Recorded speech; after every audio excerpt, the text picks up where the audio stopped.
from closed session, and there is nothing to report out. So I will go ahead and adjourn this special meeting at 6:02 p.m. And at this time, I would like to call to order the Parking Authority of the City of Elk Grove regular meeting. Today's Wednesday, the July 22nd, 2026. The time is 6:02 p.m. And for the roll call, I will note do a visual roll call noting the absence of Vice Chair Suen, but we have 4 members of the Parking Authority available tonight in order to go through this procedural item. I'd also just like to note that there is no additional stipend or pay that any of the members of the City Council get for their concurrent enrollment as membership of the Parking Authority. And with that, we can go to general public comment on for the authority. Thank you. At this time, I will go ahead and open up public comment opportunity. I do not have anyone signed up on this item. I will close the public comment opportunity. And next is our annual update on the Parking Authority. There has been no activity of the Parking Authority. All right, that was our update. Excellent. I will open up public comment. Nobody signed up. I will close public comment. And at this time, we will adjourn the Parking Authority regular meeting at 6:03 p.m. And now at this time, I would like to call to order the Elk Grove City Council regular meeting. Today is Wednesday, July 22nd, 2026, and the time is 6:03 p.m. Clerk. Thank you, Mayor. This meeting of the Elk Grove City Council is recorded with closed captioning. The recording will be cablecast on Metro Cable Channel 14, the local government affairs channel, and the Comcast and DirecTV Uverse cable systems. The recording will also be video streamed at metro14live.saccounty.gov. Tonight's meeting replays will be on Friday, July 24th at 1 p.m. and Sunday, July 26th at 6 p.m. on Metro Channel 14. Once posted, the recordings of this and previous meetings can be viewed on demand at the 3ws.elkgrove.gov or youtube.com/metrocable14. For members of the participating audience who may have personal electronic devices, please place them on silent mode during the meeting or on mute when you are not speaking. The Elk Grove City Council welcomes, appreciates, and encourages participation in the City Council meeting. City Council requests that you limit your presentation to 3 minutes per person so that all present will have time to participate. City Council reserves the right to reasonably limit the total time for public comment on any particular notice agenda item as it may deem necessary. Pursuant to Resolution Number 2026-099, no individual speaker concerning public comment may address the City Council for more than 3 minutes per item.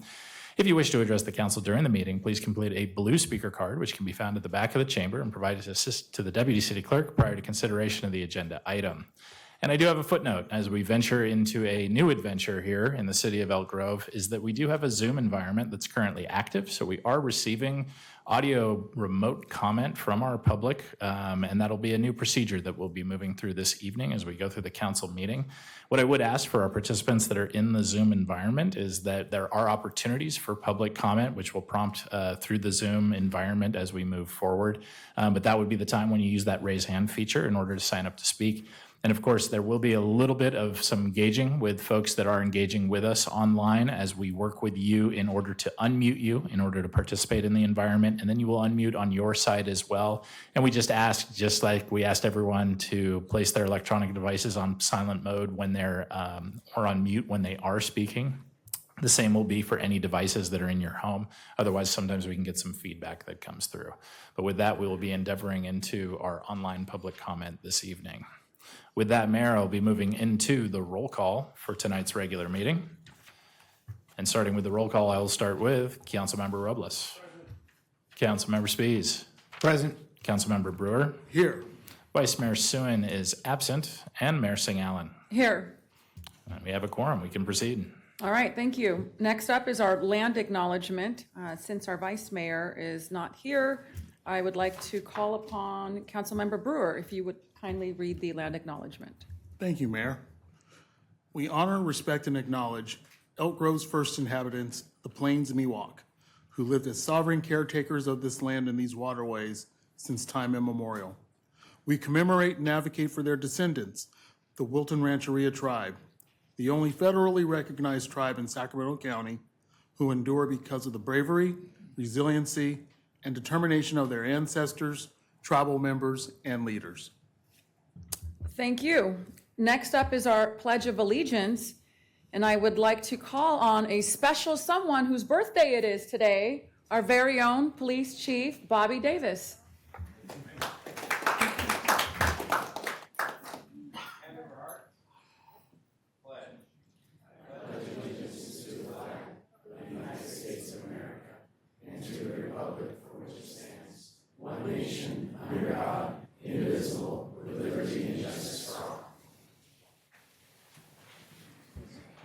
Thank you and happy birthday, sir. All right, at this time, please join us for a brief moment of silence. Thank you. Next up is the approval of the agenda. May I get a motion? So moved. Second. All those in favor, please say aye. Aye. Thank you. Next item. Under both Section 3 for the closed session and Section 4 for our presentations and announcements, there are no items scheduled on those for our regular meeting this evening. So that will advance us to Section 5, public comment. All right, excellent. I would like to open the public opportunity, starting with in-person attendees. After the last person has spoken, we will go to the online platform. We have 2 people signed up to speak. We will start with Bonnie Stensler, followed by Aziz Yusuf Fazai.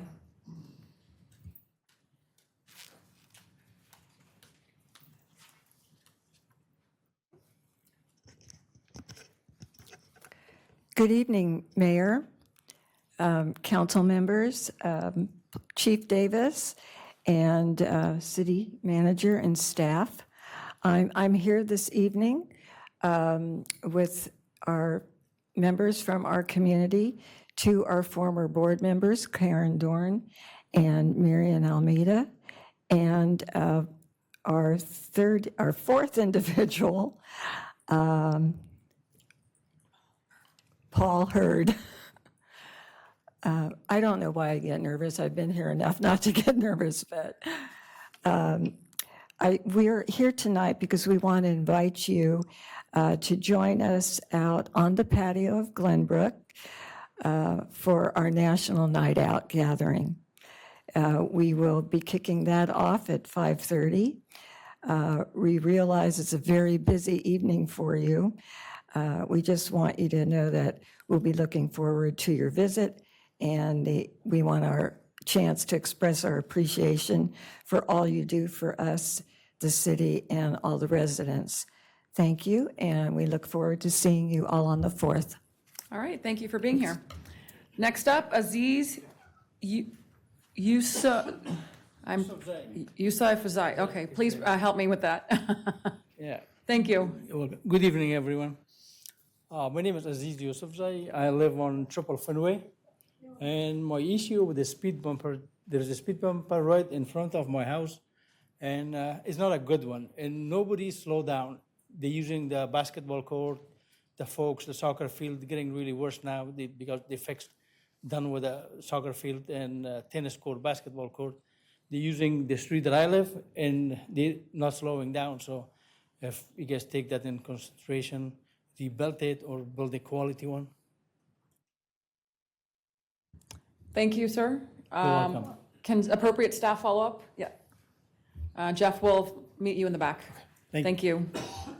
All right, that concludes our in-person public comments. Are there any online?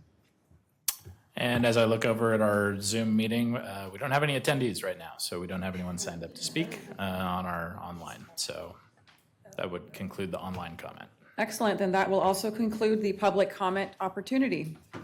Next up is our city manager's report.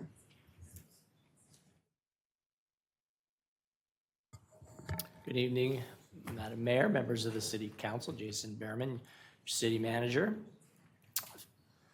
First of all, wanted to report a very successful 4th of July celebration out at Elk Grove Park. We had over 46,000 people that attended, which is about 13,000 that we had, more than we had the year before. So a great event. No major incidents, and just want to thank our staff and the community for showing out, and for our staff working together to make sure it was a safe, successful event. So looking forward to an even better event next year. And later tonight, we'll have a report on the illegal fireworks and the calls for service that occurred on the night of the 4th as well. I want to do a shout out, congratulations to our Civic Summer Class of 2026.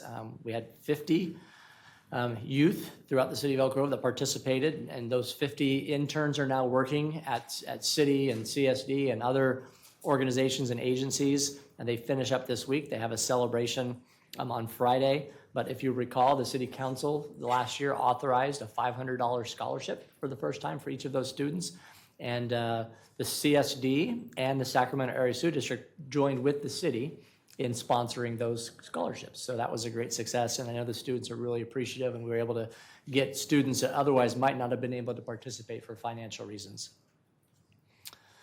Strauss Festival returns to Elk Grove Park coming up on Thursday through Sunday. City is pleased to once again be a sponsor. The pre-show begins at 7:30, followed by performances at 8:15, and fireworks will close the night. Admission is free. There's a $10 parking fee. Food and merchandise, including the city's Dowdle puzzle, will be available for purchase. Visit the Strauss Festival website for more information. Elk Grove Library branch here on Elk Grove Boulevard and Elk Grove Florin is going to close starting Saturday, July 25th, as they begin the move into the new library just down the street on Waterman Road and Elk Grove Boulevard. The drop box will continue to be available during the closure. Any remaining holds not picked up by July 25th will be moved to the Franklin Library. Elk Grove residents are encouraged to visit the Franklin Library or one of the library authority's other nearby locations during the closure. A grand opening for our new library is scheduled for October. And I was just out there with staff today, and it is looking amazing. So they're going to be starting that move-in very, very quickly. Speaking of the library, the Elk Grove Library that is the current location, we've started a community conversation about the future of that site, which is 8900 Elk Grove Boulevard. The goal is to create a vision for the site that meets the evolving needs of our community. Residents are encouraged to provide feedback via online survey, which is available on the city's website. Outreach meetings with a variety of stakeholders, including nonprofit organizations and nearby business owners, have been planned this summer. Public engagement conversations will be hosted in the fall. All feedback gathered during the process will help shape recommendations presented to the council later this year. The animal shelter is aiming to find loving homes for 250 shelter pets this month. Adoption fees are just $25 throughout the month of July. Adoptable pets can be viewed online at the city's website, at the animal shelter, or at PetSmart here in Elk Grove from noon to 5 p.m. And finally, already heard mention of National Night. That is coming up. Local block parties are being planned. That's on August 4th. If you'd like our officers to visit you, please let us know and go on the city's website, and you can request and let us know where you're planning your parties. We would like to receive that information by this Sunday, July 26th. And that concludes my report. I'm happy to answer any questions the council might have. All right, thank you for your report and updates. Any questions? Looking to the right, questions, comments? None, yes? Councilmember Robles. Thank you for that update, and looking forward to attending National Night Out. So, Yes, Councilmember Brewer. I know the Franklin Library is going to be open during the transition to the new site. Do we have the address for that for the public? Because I know we haven't mentioned the address for it. We know it's at Toby Johnson Middle School, but for a lot of folks who are not familiar where the Franklin Library is at, can we provide a address for them so they know exactly where they're going? Because the other library is the one by Cosumnes River College, the Valley High Laguna North Library, but the Franklin Library is going to be the site where all of our Elk Grove books will be going to. Yes, we'll put that up on our website.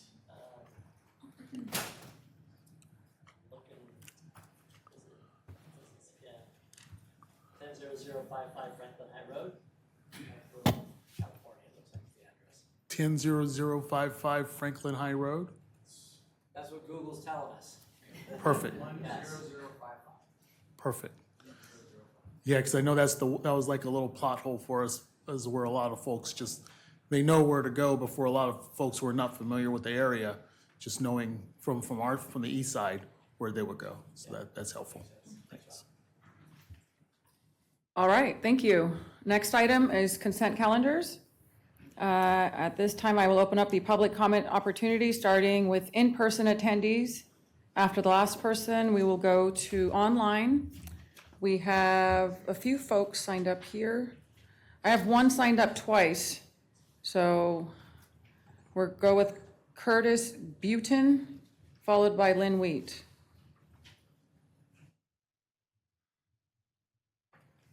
Is Curtis an online comment? It should be in person. Curtis?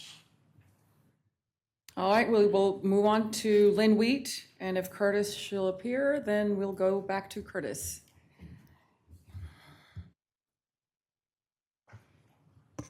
Good evening, Mayor and Council. I'm going to speak on two items today. 7.15. As I reviewed the staff report, I believe on page 15, under the water section, it is important the city recognizes its commitment to the groundwater sustainability plan as Elk Grove is within the South American subbasin. Most importantly, within our city is the rural residential area with its dependency on domestic wells. A domestic well advisory group, of which I am a member, is focused on providing a community perspective on domestic wells within the South American subbasin. This should be noted within the water section. Also, I will note the Elk Grove Water District owns and operates deep groundwater wells along with purchase of wholesale water. This should be included in the report.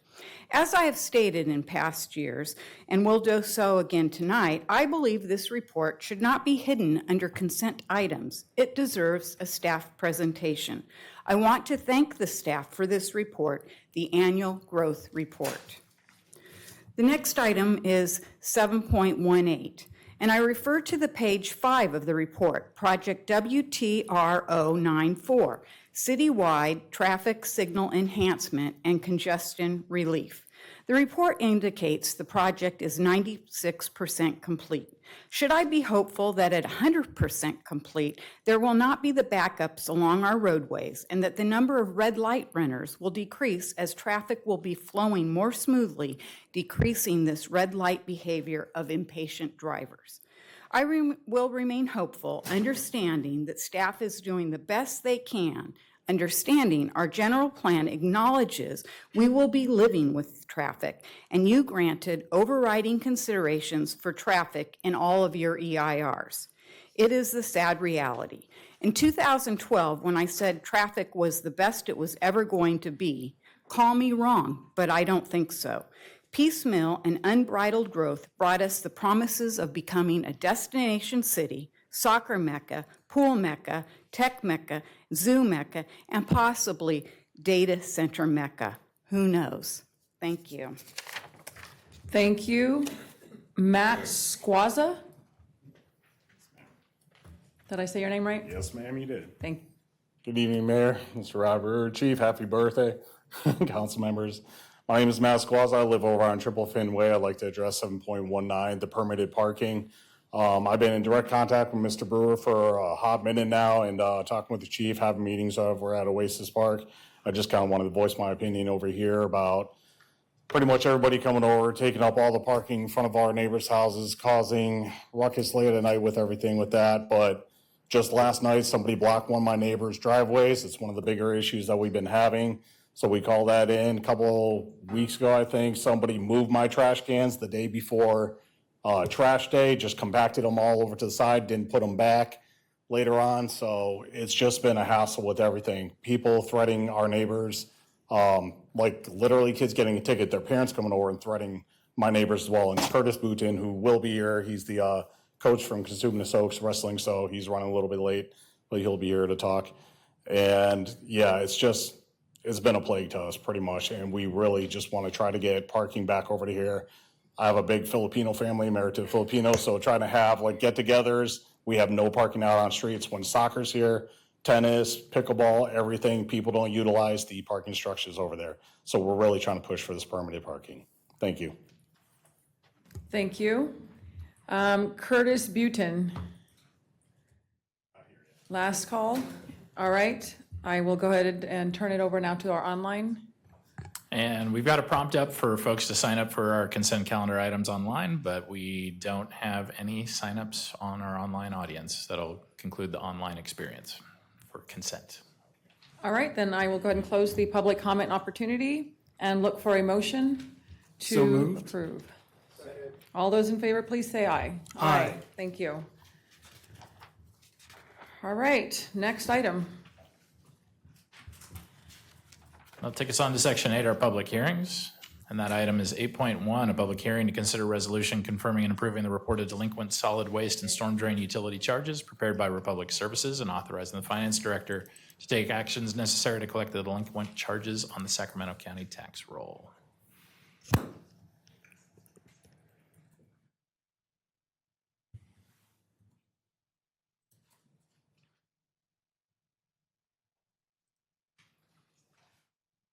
All right. Good evening, Madam Mayor and members of the City Council. I am Kara Taylor Seaman. I'm the Finance Manager, and I'm here tonight to present the public hearing to consider tax levies for storm drain and solid waste accounts that are delinquent with the city's contractor, Republic Services. As some background, the city has contracted with Republic Services dating back to July 1st, 2017, and they provide billing services related to both solid waste and storm drain utilities. The accounts proposed this evening are for the upcoming property tax roll at Sacramento County. They represent delinquencies for charges that were incurred prior to March 1st of this year and were unpaid for at least 120 days. Each year, Republic Services uses the county tax roll to recover costs for past due accounts, and the city's role is to provide support for the process. The tax roll is a cost-effective measure. It ensures that Republic recovers their costs to bring all accounts current and does not impact any city funds, particularly the general fund. On June 23rd of this year, Republic Services notified those delinquent account holders of tonight's public hearing. There were approximately 1,700 account holders that were notified. The total dollar amount is slightly under $1.2 million. And then of that, the solid waste portion was 1,698 accounts and 1.1 million. The storm drain was 1,721 accounts and about $174,000. In closing, customers were provided a deadline of tonight to bring their accounts current. If they do bring those accounts current, then their account will be removed from the delinquent report and will not be submitted to the county for collections. All others, however, will be included in the Sacramento County property tax roll for fiscal year 26-27. There are representatives from Republic Services here tonight to speak directly with customers, and they are hanging out in the lobby. Finally, staff recommends that you conduct the public hearing, adopt the resolution to approve and confirm the report, and request that delinquent charges be placed on the fiscal year 26-27 property tax roll with Sacramento County. And I am available for your questions. Thank you. All right, thank you. At this time, I will declare the public hearing is now open and open up the public comment opportunity. I do not have anyone signed up to speak. Anyone online? And we do not have anyone signed up for remote public comment on this item. All right, I will close the public comment opportunity for all attendees and declare that the public hearing is now open. Any questions? Otherwise, I will look for a motion. So moved. Second. All those in favor, please say aye. Aye. Thank you. Next item. That'll take us on to section 9, our regular agenda action items and recommendations, and that first being item 9.1, which is to receive a presentation on enforcement efforts implemented to address the use of illegal fireworks on the 4th of July holiday.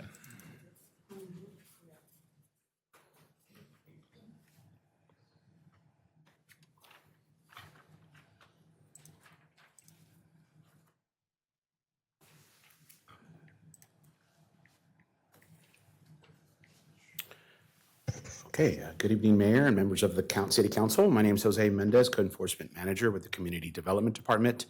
And tonight I'm accompanied by Lieutenant Nathaniel Lang with the Elk Grove Police Department. Tonight we'd like to provide a brief overview of the city's 2026 illegal firework enforcement efforts. A little background, in April of 2024, the City Council took significant action to strengthen the city's ability to address illegal fireworks.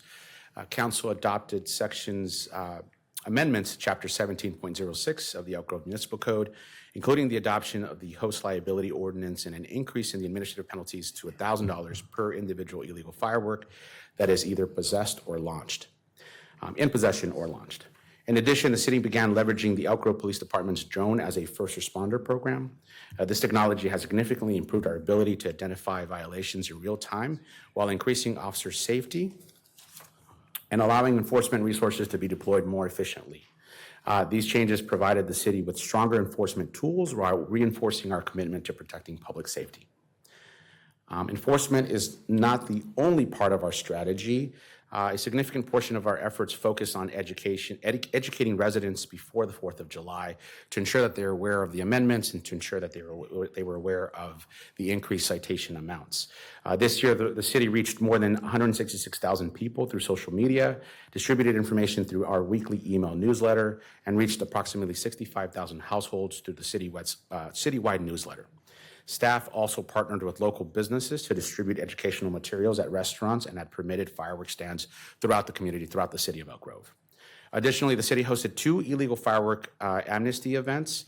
Last year, we hosted 1. This year, we increased the number of days to increase voluntary compliance, providing residents with a safe and convenient way to voluntarily surrender illegal fireworks before the holiday, no questions asked. These efforts are intended to increase voluntary compliance and reduce the need for enforcement. Thank you. So this year is our 3rd year doing fireworks enforcement with a drone as a first responder program. So it's important for us to highlight some of the benefits of having the drones as a first responder for these types of events, where we can respond to the large amount of variety of calls that we get for fireworks within our city. So this year we also leveraged with code enforcement again. Some of the changes that we made this year is we had a code enforcement officer sit within the real-time center during our operation so they could view in real time the violations that were happening to help when there's any sort of, what's the word, sorry? Substantial violations. The substantiated violations and if there's any appeals for those particular violations. We had 4 drones operational within our city this year. With that, we had 1 pilot and 1 observer from code enforcement for each one of those particular stations, so 8 people total for drone enforcement within the real-time center. In addition, there was strike teams out in the field that were paired up with code enforcement, so 4 code enforcement officers as well as 4 officers from the Elk Grove Police Department doing enforcement out in the field to try to enforce with those residents that had large quantities of fireworks. We do have a $10,000 cap per the property violation from an Elk Grove, from a municipal cap. And then our red, white, and blue event, we did want to touch on the fact that we had, like City Manager Merriman said, that we had approximately almost 50,000 people there and it went off without a hitch. So it was definitely a collaborative event across the city. So this year, we'll call it a success. We didn't have any significant incidents, any significant arrests, injuries, and things of that nature. As far as the call volume, I think this is important to highlight. Jose will speak to the actual fines. That's not as relative to the amount of calls that we're having. The fines are important. I think the ultimate goal is to have 0 calls, 0 fines. That's what we're trying to attain. This year, our 911 calls, we had 116 911 calls. Those aren't specific to fireworks per se, but they are specific to 911 calls during the firework enforcement time, which was 6 p.m. to midnight. 8 fire calls this year versus 7 last year. The enforcement went up by a few. We had 34 last year as far as locations that we could actually cite with quality evidentiary video. This year it went up to 37. And Jose can speak to some of the numbers as far as how we obtain those numbers to get to those numbers as far as the fines. Sure. So in total, there were 37 properties that were identified in violation. Cumulative citations amounted to 259,000. I think the big, something to really note and celebrate is the reduction in fires from 24 to today, right? So it's a significant reduction in fires over the last 3 years. Some recommendations and some items that we're considering for next year's plan is to continue to leverage PD's drone as a first responder program. We're going to continue to educate and outreach specifically to landlords. What we're finding is a lot of property owners, or a lot of these properties that we're citing are occupied by tenants, and so we want to make sure that landlords understand that it is a responsibility to educate their tenants that they can be cited for these violations. We're also looking to increase our amnesty day and also have some material and educational material in different languages as well. And that concludes our presentation. If we're here for any questions. All right. Let's see, at this time, I open up public comment opportunity. I do not have anyone signed up to speak in person. Anyone online? And we do not have any participants for remote comment either. All right, then I will go ahead and close the public comment opportunity. Open it up to council comments and direction. I do want to thank you for your hard work keeping our city safe. The fires are always very concerning, and I was on a ride-along a couple of years ago and witnessed that firsthand and what that looks like, and it's frightening. But it's great to see that number decrease, and hopefully we get to zero through the educational efforts. You've done a great job educating our community. I'll start with the left here. Councilmember Brewer. Thank you, Mayor. No, I want to thank you because this year I was fully expecting more activity because we were celebrating our 250th anniversary. And that wasn't the case. I mean, code enforcement, fire department, police, all together did a really good job of educating the community and informing the public on the risks of having illegal fireworks, and done in a very educational but humorous way, to where people saw on social media is like, I don't want to pay this fee. I have other things I want to do and spend money on, other than paying a fee to the city to make them to make their coffers a little richer. And that's important, and I want to thank you guys for doing that, because having the number of fires down is huge compared to other areas, and so education, responsibility amongst neighbors, being vigilant, all playing a big role. So thank you so much. Thank you. Councilmember Spies. So I just want to do a big thanks in the first place, is that, people think about, it's busy, of course, for PD, and of course it is very busy for code enforcement, but there are also a number of other employees throughout the rest of the city that are putting in a lot of time on July 4th at the festival, and getting prepared for it and things like that. So I want to make sure that I thank everyone on staff, because it's really, July 4th really is one of those all hands on deck kind of days. So I appreciate that.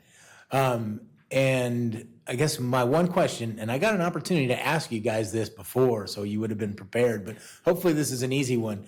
Were there any repeat customers? Is there anybody who didn't understand get the message last year? They didn't understand the assignment? Luckily, everyone got the memo. There were not any repeat customers. Okay, well then, hopefully it'll start coming down. So thank you very much. I appreciate it.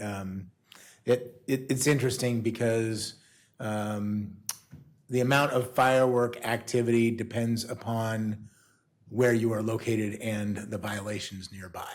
For me, it was like one of the loudest I've ever been in, only because my neighbors enjoyed doing some illegal fireworks, probably. But I know that it's whack-a-mole. I understand that. So anyway, congratulations. Fantastic job. Thank you. Thank you. Councilmember Robles. Thank you, Madam Mayor. Thank you, Councilman Spies, for your words. I agree with you. This is, you guys have been doing an amazing job. Thank you for keeping our city safe and making sure that the fires are going down. And just thanks for everything you're doing. Appreciate it. Thank you again. Thank you. All right. With that, we will move on to our next item, 9.2. Receive information on the Old Town Historic Main Street Special Planning Area Update and provide direction.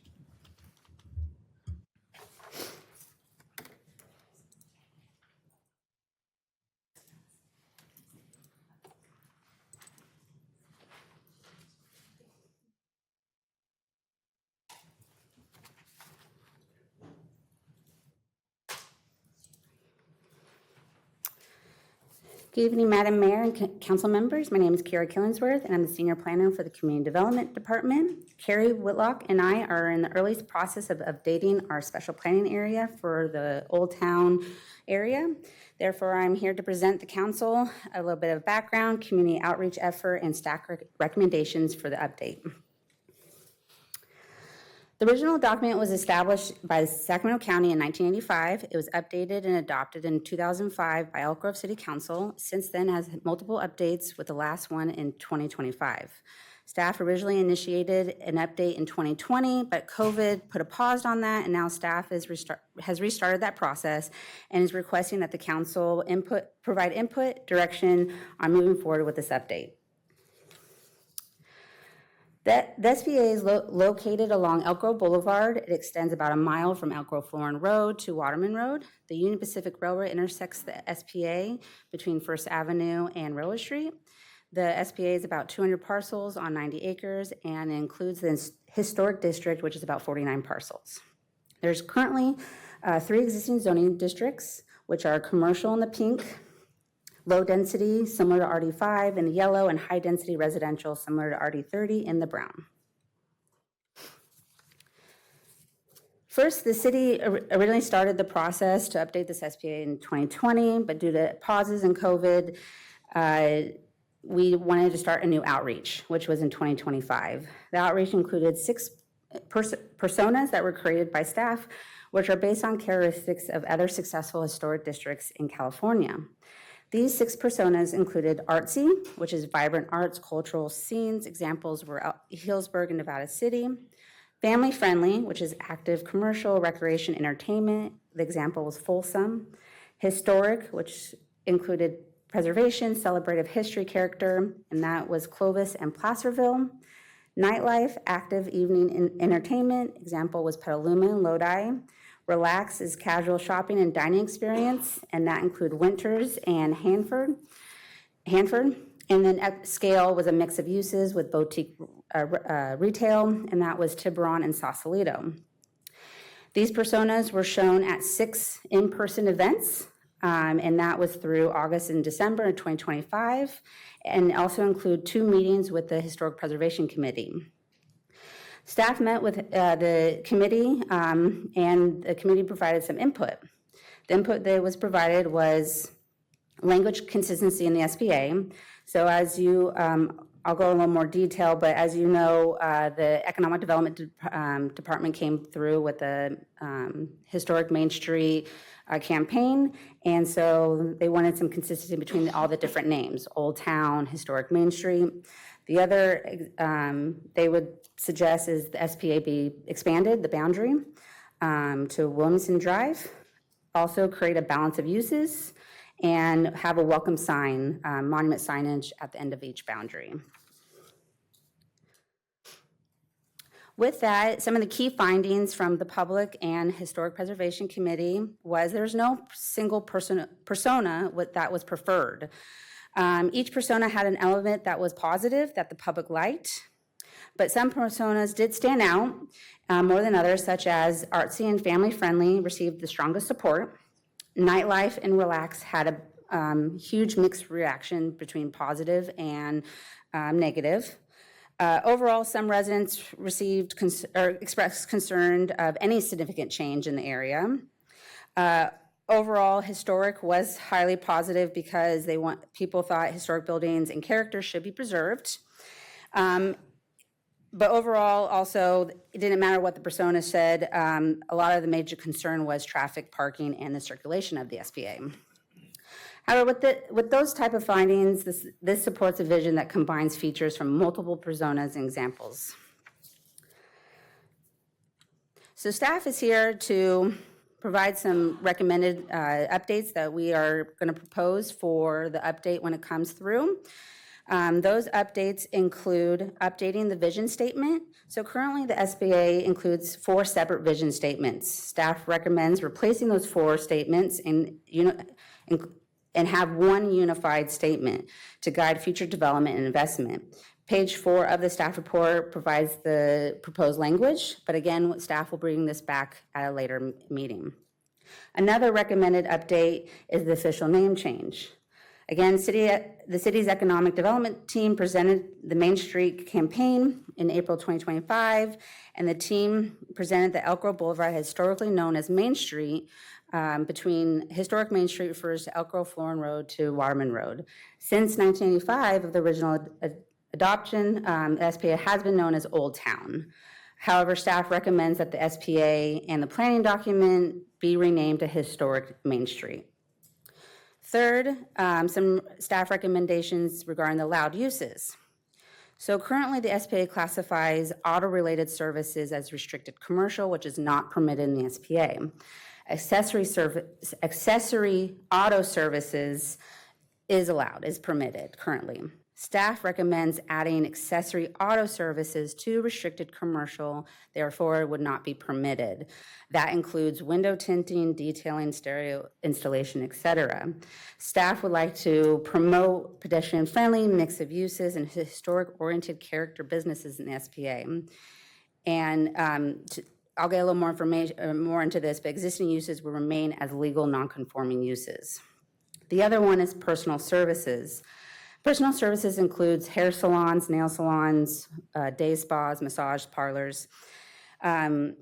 Since staff has received over the many years of concern of overconcentration of personal services, so therefore staff is recommending that we limit personal services in the SPA.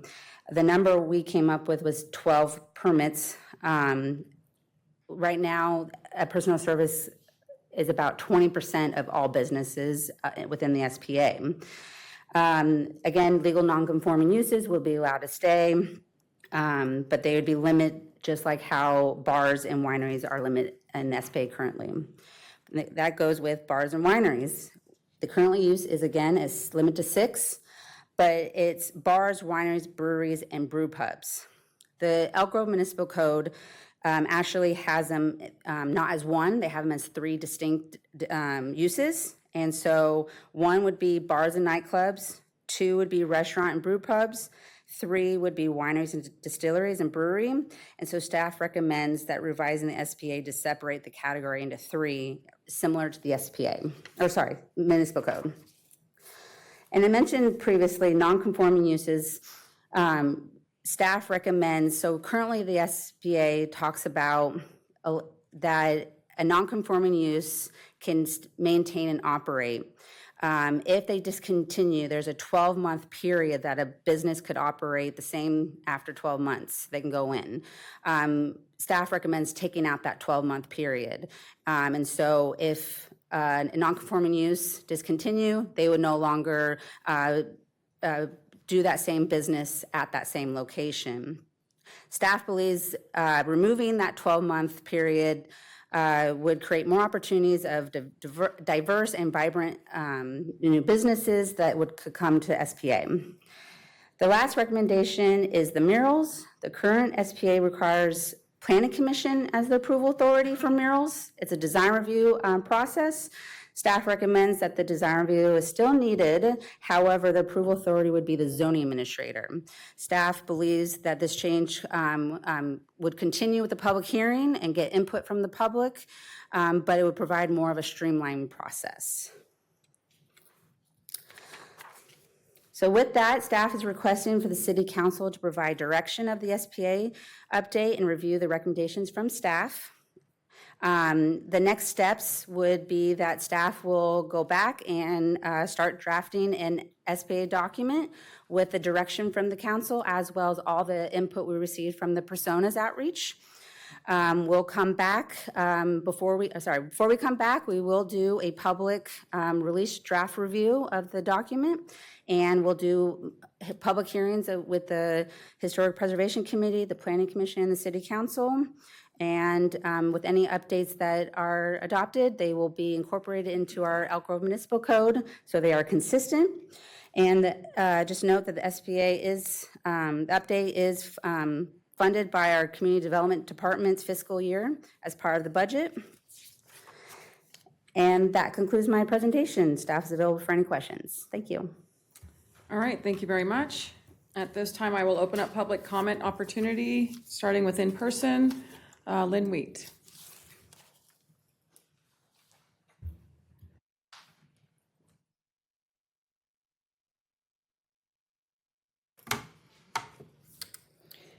As I review the staff report, I note that the SPA update began 6 years ago, but was paused due to the COVID-19 pandemic and other priorities. Now the plan update has been restarted, and a series of amendments to the current plan are being proposed. My primary concern is that there is no time estimate from staff on when we can expect a draft plan to be available for public review. And yet we have seen a long list of piecemeal changes and programs that appear to anticipate the outcome of that plan, which is still in process. I can understand the need to clarify the vision of Old Town, but anything substantive after that should only be considered in the context of a comprehensive draft plan. This piecemealing is contradictory to long-range comprehensive land use planning, and I think the public, and particularly the residents and business owners in Old Town, deserve to see the entire plan before any more changes are proposed. The creation of legal non-conforming land uses is fine when we have the complete picture as context. Other than the revised vision statement, I see no urgent need to jump ahead and create non-conforming land uses to the current SPA when there is a plan that started 6 years ago waiting to be completed.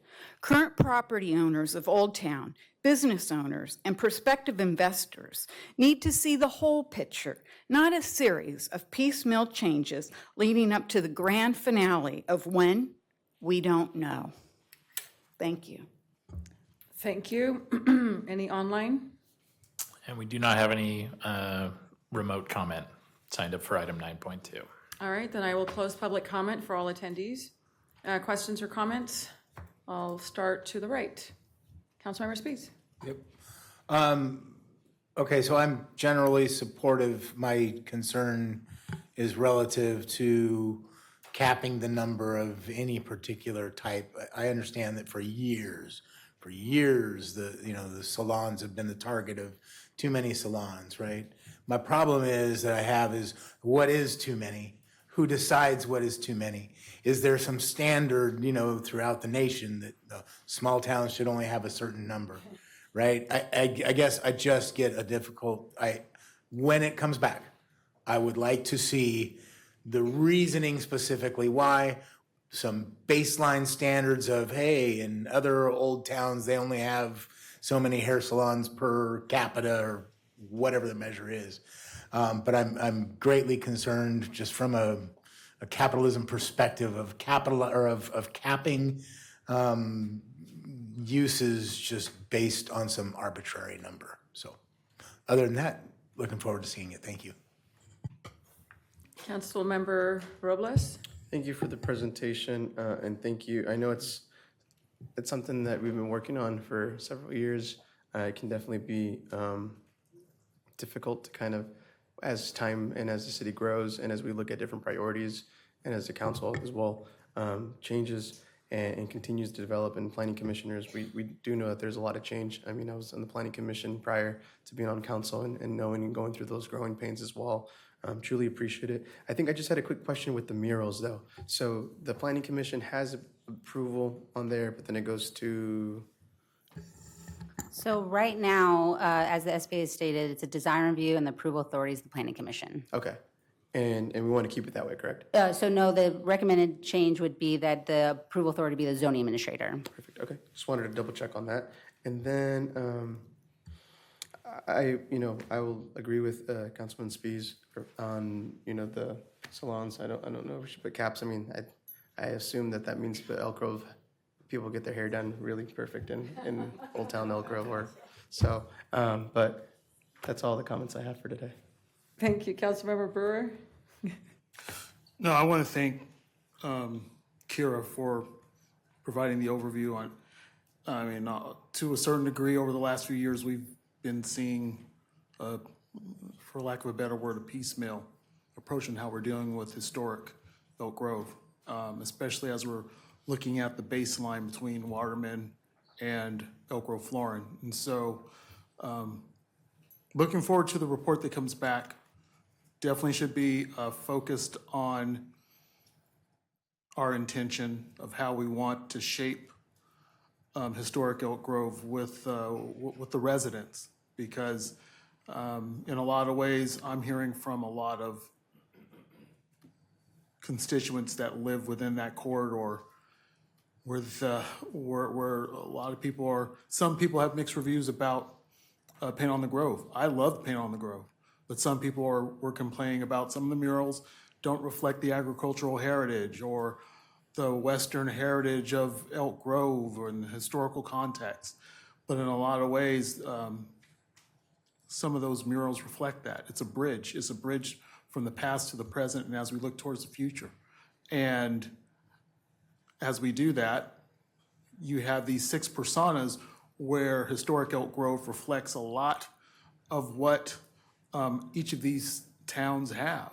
But in a lot of ways, we're very much family friendly. It's definitely has an arts bend to it, but there is a historical context that we are respecting and not turning our back on. And so we are involving a lot of these traits as we're creating it. And yes, we do have a lot of art there because there's a story to be told in everything that we have, from Hello Goodbye by Dust Bowl to Old Town Plaza, all the way up to the current library spot.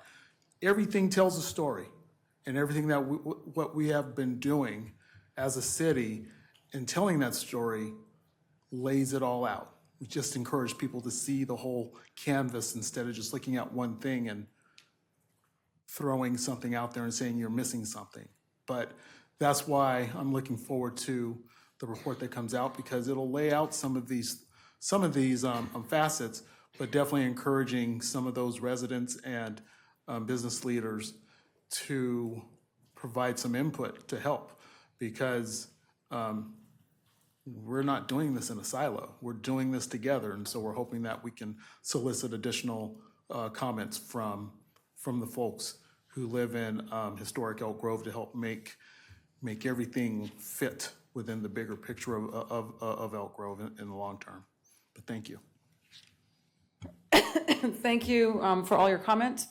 So help me understand why a zoning administrator is the preferred. I know you said streamlining, but so having one person oversee it versus a wider body and diverse opinions, trying to understand why that's the better route. We thought, because the zoning administrator is still a public hearing, it's a little bit less timing for staff to take it to hearing date.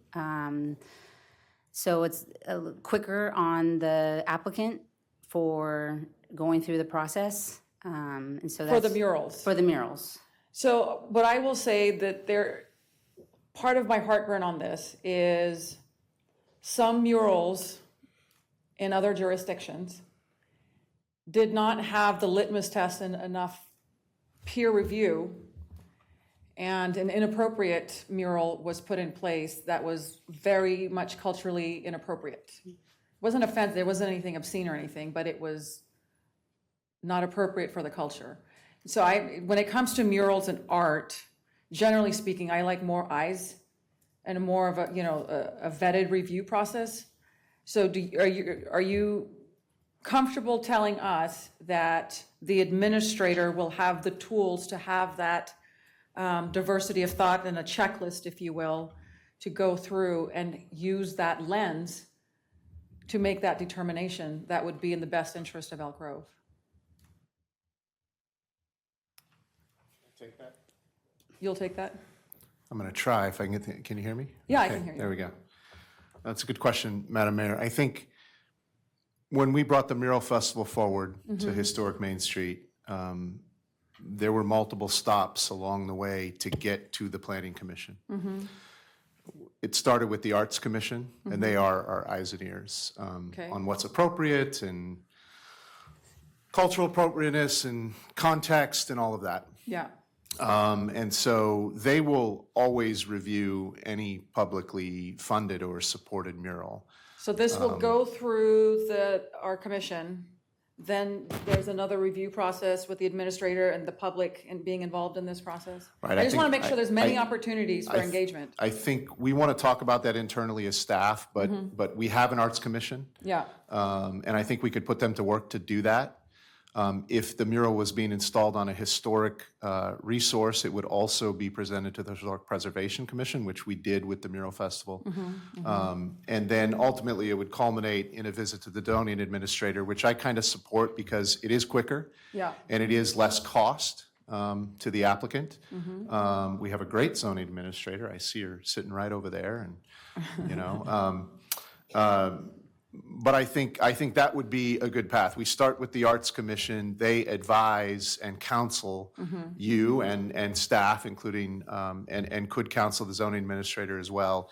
And then the zoning administrator is armed with all the facts. And remember the review, I'm going to try to get this right, but the review by the planning department is not about the content or quality of the art. It's only about the place and the materials and the colors. So it's a very technical review at that point. Okay, The Arts Commission is really the group who's doing the more contextual analysis that I think you're looking for. the creative economy and, Yes. yeah, since we don't have an arts commission. What do we call it now? It's the Arts. Oh, come on now. I should You know that. champion this. It's the art. I am the champion. You're right. It's the Arts and Creative Economy Commission.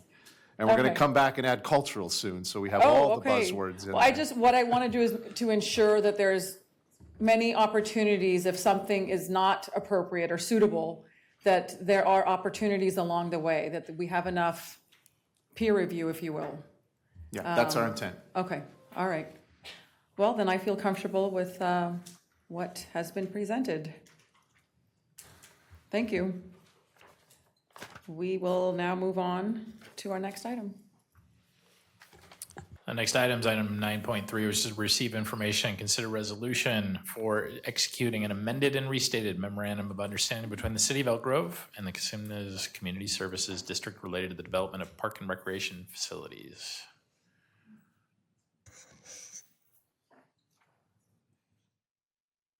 All right, hello again. Jason Bierman, City Manager.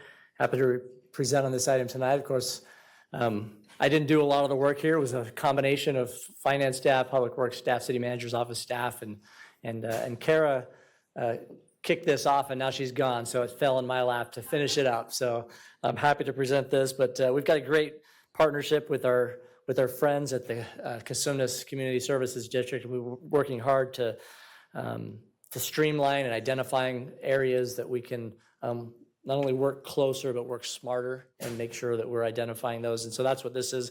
One of the first steps in what we're calling this CLEAR initiative to identify opportunities for being more efficient in what we do. But this one specifically is talking about this MOU that's existed for a number of years, going back to 2015. We updated it in 2019. So this is the latest update we're recommending to you that we think will do some things that will allow us to be more efficient in delivering parks. Ultimately, this MOU is about the delivery of parks in our community, how they're built, how they're funded, and how that operates between the city and the CSD. So some of the goals, again, are to improve efficiency, avoid duplication of services, maximizing our taxpayer value, accelerating the delivery of new parks in areas experiencing active development. And so get into a little bit of how we're going to do that. So because Elk Grove is a little bit unique in how we deliver parks, because we have a community services district that is the parks and responsible for parks and recreation. The city has land use authority and other financing authorities. So we collect the funds for the development of new parks, in especially our new growth areas, which includes Laguna Ridge and the Southeast Policy areas.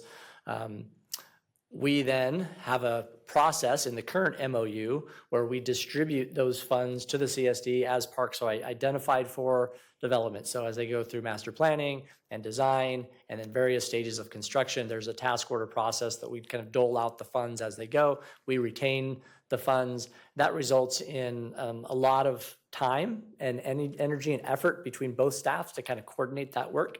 The reality is there's not really any good reason why the city needs to hold on to those funds. And so our recommendation, one of the recommendations here is that we just remit those funds as they're received on a quarterly basis, and they'll then program them for parks. There's lots of ways that we still have involvement in the planning for parks, and I'll get into that in a second. This is the same way that we do it right now for fire impact fees. We collect the fire impact fees from new development, and we remit those to the CSD on a quarterly basis, and so we don't see any reason why we wouldn't do the same thing for parks. City's responsibility in parks is coordinating kind of land use, entitlements, and then park location. We're still involved in that also. There's few other steps that I'll get to in a second. CSD, of course, owns the parks with a few exceptions, District 56, Rain Garden. There's a few other opportunities. Future opportunities are also identified in the agreement. CSD designs and constructs the new parks and then maintains them once they're built. So they assume sole responsibility for doing those things. And so one of the changes in this MOU is that they will assume sole responsibility for the naming of the parks and the branding and signage of the parks. Right now, that's kind of a joint thing. So if you go out to Laguna Ridge, you'll see a city logo and a CSD logo, and we have a joint naming thing. And we think it's, both of us, the city staff and the CSD staff, think it's more appropriate for the CSD to take sole responsibility, because it is confusing if somebody goes to one of our parks in those areas and they see a city sign there, they're going to think that it's either partly owned by the city or we have some maintenance responsibility, when in fact we do not have either of those things. And so we think for public transparency, it's cleaner and clearer if we have only the CSD logo and branding on there and leave that to their sole authority and discretion. Of course, it doesn't mean that all those signs are going to go and get changed out overnight by the CSD. They'll do that, I imagine, as the signs wear out or to whatever extent and timing they desire to happen. But certainly with all new parks going forward, you'll see only the CSD's name and logo on those new parks. So city still has some other involvement. So CSD will continue to provide city opportunities to comment on new parks design at the master plan level, 65% design as well as 100% design. We also want to make sure that they are consistent with the joint park design principles. That's something that the city council and the CSD board jointly adopt. And so these are the things that make up what's appropriate to put in what different size parks and the amenities and things that are there. So we still have some say in that as we partner with them to meet the needs of our community. There also will continue to be an option where the CSD will allow developers, and the city would allow developers to build parks in their subdivisions. We've done that on numerous occasions in Sterling Meadows and others. And so that remains an option for new development that might allow the district to more quickly or have more parks developed more quickly as they're built by developers rather than always going through a CSD design process. And so I know they're weighing both of those options, but they remain available in the revised MOU. So some of the key benefits to the community include more predictable, more timely park delivery, better ownership or clear ownership and maintenance responsibilities for the public, better coordination, land planning and park construction, improved transparency, and stronger streamlined city and CSD partnership and coordination. With this revised MOU, the funds that the city has right now in its accounts relating to these three park fees. So we have the Laguna Ridge Specific Plan Supplemental Park Fee that's focused on land acquisition. We have about $8 million sitting in that account. The Laguna Ridge Specific Plan Supplemental Parks for facilities, new parks, has about almost $21 million. And then the SEPA Parks is about $24 million. So those funds would be remitted to the district. If the city council approves this agreement, there will be some funds that would be retained by the city. We have some outstanding obligations that we need to make sure we meet. And so there will be a kind of reconciliation that we go through on our end to make sure we're retaining enough funds to do those things. But then the balance of the funds would then be remitted to the CSD. And then going forward, they would also be able to receive, right now there's a 3% administrative fee that's collected. One of those 3% would go to the CSD for their role in collecting and administering those fee programs. But the city would still be the owner of the fee program itself. So we would have to update the fees on typically it's a 5-year cycle. We do that. And so we just bring in a consultant to do that. So we'd still be involved. Again, it's not their fee program, it's ours. Right now, the law requires that it stay with the city, but over time that might change. And with new annexations, that might change as well. And so if there's an opportunity in the future for the district to collect those fees directly, then the MOU allows them to do that. And so right now, that's not the case, but in the future that may be, and we would support that and their effort to do that. So that concludes the report. The recommendation is the council adopt the resolution approving the amended and restated MOU with the consuming CSD and authorizing the transfer of funds to the CSD. as noted in the staff report. And that concludes my report. I'm happy to answer any questions the council might have. All right, thank you for your presentation. At this time, I will open up public comment opportunity. I do not have anyone signed up for in-person. Do we have anyone online? And we do not have anyone signed up for remote public comment on item 9.3. All right, I will close public comment for all attendees. Open it up to council comments. Questions? I'll start to the right. Go ahead, Councilmember Spies. Thank you, Madam Mayor. So I'm going to bet that most in the room don't remember back when CSD and the city were at odds, loggerheads, gnashing of teeth, lots of arguments, lawsuits, back and forth. It was an ugly time in the civic world back then. And as a result, an MOU was created after a lawsuit. An MOU was created to solve it. It wasn't a perfect solution. There was distrust between the city and the CSD. I bring this up only because I want to thank you, Jason. I want to thank Tim Ogden over at the general manager of CSD, and of course CSD staff who's in the back of the room, and of course the CSD board.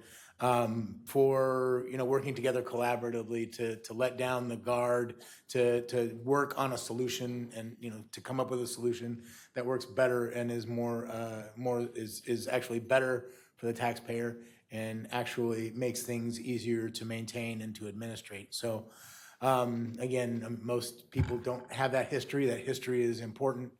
So that you understand that this MOU, while seems very, very boring, is actually yet another milestone in resolving, long-standing relations between CSD and the city. So thank you very much to Kara, who is not here today, but I know Kara can't miss, watching, so she's probably tuned in. But thank you very much to everybody involved in moving this forward. Thanks. Thank you. Councilmember Brewer, did you have any comments? No, I just wanted to thank, wanted to thank you, Jason, for the report, for the work you've been doing. You pretty much have been steadfast in working behind the scenes on this and in the front since the MOU first came about. And very thankful for that, because you've worked through 3 general managers at CSD, now 4. But during this whole time, the relationship between CSD and the city during this entire process has improved the relationships between the 2 agencies, which the big winners is the Elk Grove community. And so this falls in that process, and I'm very thankful for the work that you and Kara Reddig has put into it on the city side and making sure that we stay on this road. So definitely big thanks. Lending my support all around as well. I definitely am a big supporter of government efficiency. So thank you to CSD and to staff for bringing us to this place. So with that, I will look for a motion. So moved. All those in favor, please say aye. Aye. Thank you. All right, next item, 9.4, consider appointment of 3 voting members to the Youth Commission. Good evening, Mayor and council members. I'm Jason Lindgren, your city clerk. We had 32 applications come in. You have only 3 spots for making the appointment. Thank you. I will let we have numerous individuals signed up to speak, and we may have an online speaker for this one, but we'll wait for that moment when that comes. But I'll hand it over to all the applicants to speak on behalf of their applications. All right, as I get ready to open up the public comment opportunity, just note that every single person that applied, we all have the packet that's quite detailed. So I would encourage for all of those that are present that when you are speaking, I am going to give you the 3 minutes, but please feel free to not use the full 3 minutes. Brevity sometimes is the best, but again, it is your opportunity. I won't limit the public comment opportunity, but again, I do implore you, if you can, keep it under 2 minutes. With that, I will open up public comment opportunities, starting with our in-person attendees.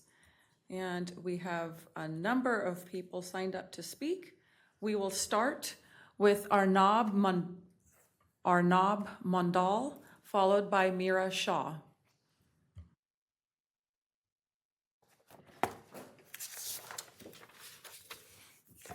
Good evening, Madam Mayor and council members.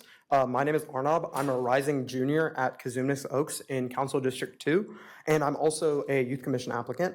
As for my background, I've held many leadership and outreach positions within my community and school, including being an officer in my school's coding and robotics pathway. I want to quickly elaborate on the two issues I mentioned in my application. Basically, the two biggest issues I see within students and in my community today is access to public transportation options and access to low-cost third spaces outside of school or home. Firstly, I think that the bus schedules can much better serve our teens if they were to be aligned more towards the extracurriculars that many students participate in after school. Often students are unable to attend certain activities due to a lack of transport. They either have to walk very far to get to a bus stop, wait a long time, or they may find that the bus simply does not arrive nearly often enough to be of use. I think a viable solution to this problem would be to gather data based on which areas students need to reach most frequently after school, and then work with the City Council and SAC-RT to adjust or create new bus schedules based on this demand. Alternatively, a program similar to the previous Smart Ride microtransit program could be reintroduced, aimed specifically this time at high school teens. And secondly, on third spaces, the city should work to provide more resources and communication for low-cost third spaces designed specifically for teens in mind, like the Elk Grove Teen Center. Just for context, a third space refers to spaces and resources outside of home or school designed for people to connect and collaborate together.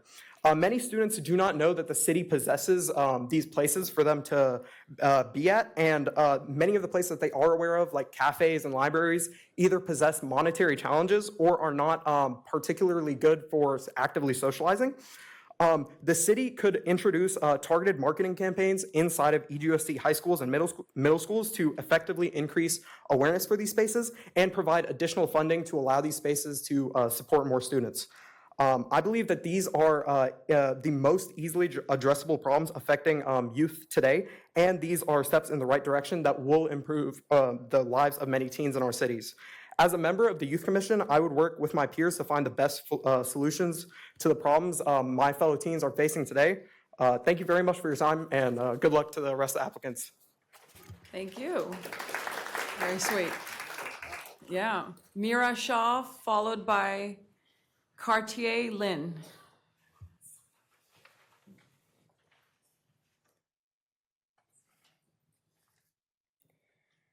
Good evening, Madam Mayor and council members. My name is Mira Shaw, and I'm a rising junior at Pleasant Grove High School, where I currently participate in the biomedical pathway, play on the softball team, and was involved in student council for 3 years. I've also had the opportunity to run for class president, student board representative, and apply to the Civic Summer Program, because I believe that leadership begins with listening to others and giving every student a voice. These opportunities have led me to become the vice president of my school's mock trial team, where I have advanced the skills of leadership, public speaking, and communication. While leadership has shaped who I am, one of my biggest passions is improving the health, well-being, and nutrition of youth in my community. Through Girl Scouts, I have completed my Silver Award, which is 50 hours of volunteer work focused on educating first and second graders at Pleasant Grove Elementary School about balanced nutrition, healthy eating, and gardening. I was able to build a school garden and teach interactive workshops at Pleasant Grove Elementary School. Watching young students get so excited about healthy eating taught me that education can really create lifelong change. My commitment to serving the community extends beyond Girl Scouts. I'm a volunteer at the Food Bank, CalFresh Outreach at local farmers markets, the Teen Advisory Board, and as a program coordinator for Lunch at the Library, where I help distribute free meals and help plan activities for children and teens. One issue that has become especially important to me is mental health. As someone who's personally struggled with anxiety and an eating disorder, I was initially scared and I didn't realize how to ask for help. Through therapy, treatment, nutrition advice, and the support of my family, I learned that asking for help is a sign of strength, not weakness, and I want others to feel supported like this as well. My eating disorder experience has inspired my Girl Scout Gold Award, where I'm educating teenagers on the connection between nutrition and mental health. I'm creating educational videos, websites, informational flyers, and teaching workshops at my local high school. Another lesson my journey has taught me is the importance of embracing who you are. As an Indian American, I have found that one of the best ways to care for my mental health while connecting to my culture is through dance. I've been dancing Bollywood dance for 13 years, and I have shared my passion by choreographing musicals at my local middle school. That is why, if selected to the Youth Commission, I would love to help create a Cultural Spotlight Month initiative. Every month, Elk Grove could highlight a different culture at public spaces and schools, celebrating traditional music, art, history, dance, and language. These events could feature nutritious traditional dishes from the highlighted culture while providing mental health booths that provide information about support, resources, and available resources. Thank you for your time and consideration. I'd be honored to serve on the Youth Commission. Thank you. Thank you. Cartier Lynn, followed by Wakey Wu.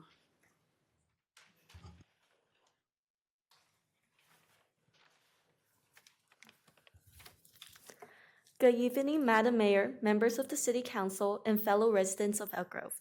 My name is Cartier Lin, and I'm a rising junior at Cosumnes Oaks High School.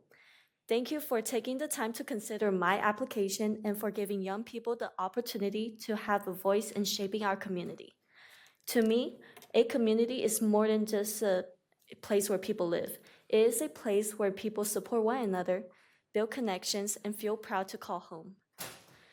Think about why people cheer so passionately for their favorite basketball team.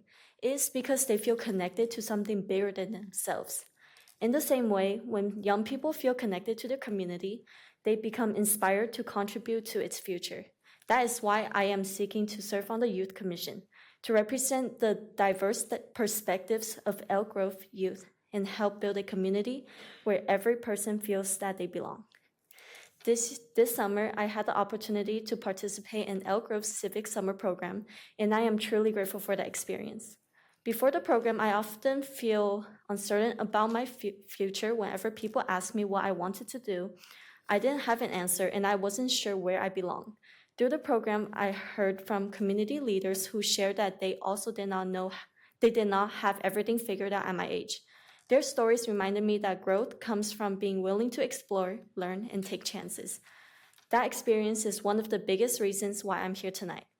I know there are many students in Elk Grove who, like I once did, may still be searching for where they belong and how they can become involved in their community.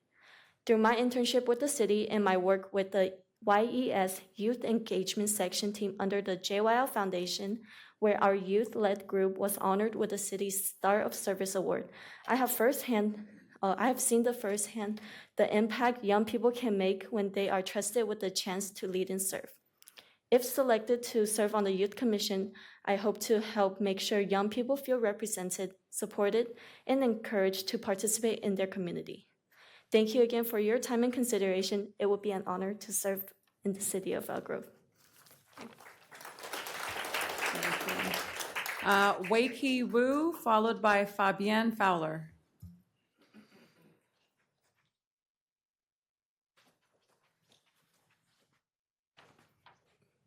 Good evening, Mayor and City Council members. My name is Wakey Wu, and I'm an incoming senior at Pleasant Grove High School. I would like to express my enthusiasm to serve as a candidate for the Elk Grove Youth Commission, sprouting from my desire to be a voice for the concerns and ideas of my peers, as well as to be more directly engaged with the exciting changes happening within the city. Previously, I've involved myself through actively volunteering at community events, such as Elk Grove's Lunar New Year Festival and the Path to Positivity, alongside being a frequent volunteer at the Elk Grove Animal Shelter. This summer, I am interning with EGUSD at Elk Grove Elementary School, where I have taken on leadership positions in daily activities, in addition to an opportunity to mentor and work with younger students. When it comes to issues that affect the youth of today, as indicated by the Youth Needs Assessment Report by the Elk Grove Youth Commission in late 2024, mental health is a significant one. To address the challenges that youth may face, I believe that community events and an increase in their awareness and promotion are a valuable area to invest in. Events like these offer opportunities to meet others, encouraging the city's community to grow even closer. Through both volunteering and attending previous community events, I have personally experienced and understand directly the importance of feeling that you belong within your community. I look forward to the opening of the new Elk Grove Library and can already imagine the many new opportunities it will provide, allowing for even more youth involvement within the city. If I were appointed to partake in the Youth Commission, I will put great efforts into supporting the organization of even more community events, utilizing the many existing youth resources around Elk Grove, and do my part in bringing even more positivity to our city. Having lived in Elk Grove my whole life, I am eager to be considered for appointment, as I would like to give back to the community that has raised me and my sisters, in hopes for other people to experience the joys of calling Elk Grove their home. Thank you for your time and consideration this evening.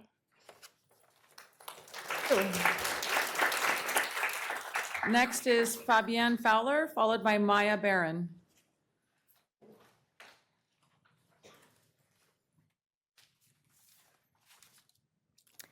Good evening, Madam Mayor and council members. I think I'm jumping in the middle here of all of these wonderful applicants. I'm excited to hear about this opportunity that these young people have to serve on the city's youth council and commend them all for taking the initiative to pursue the opportunity.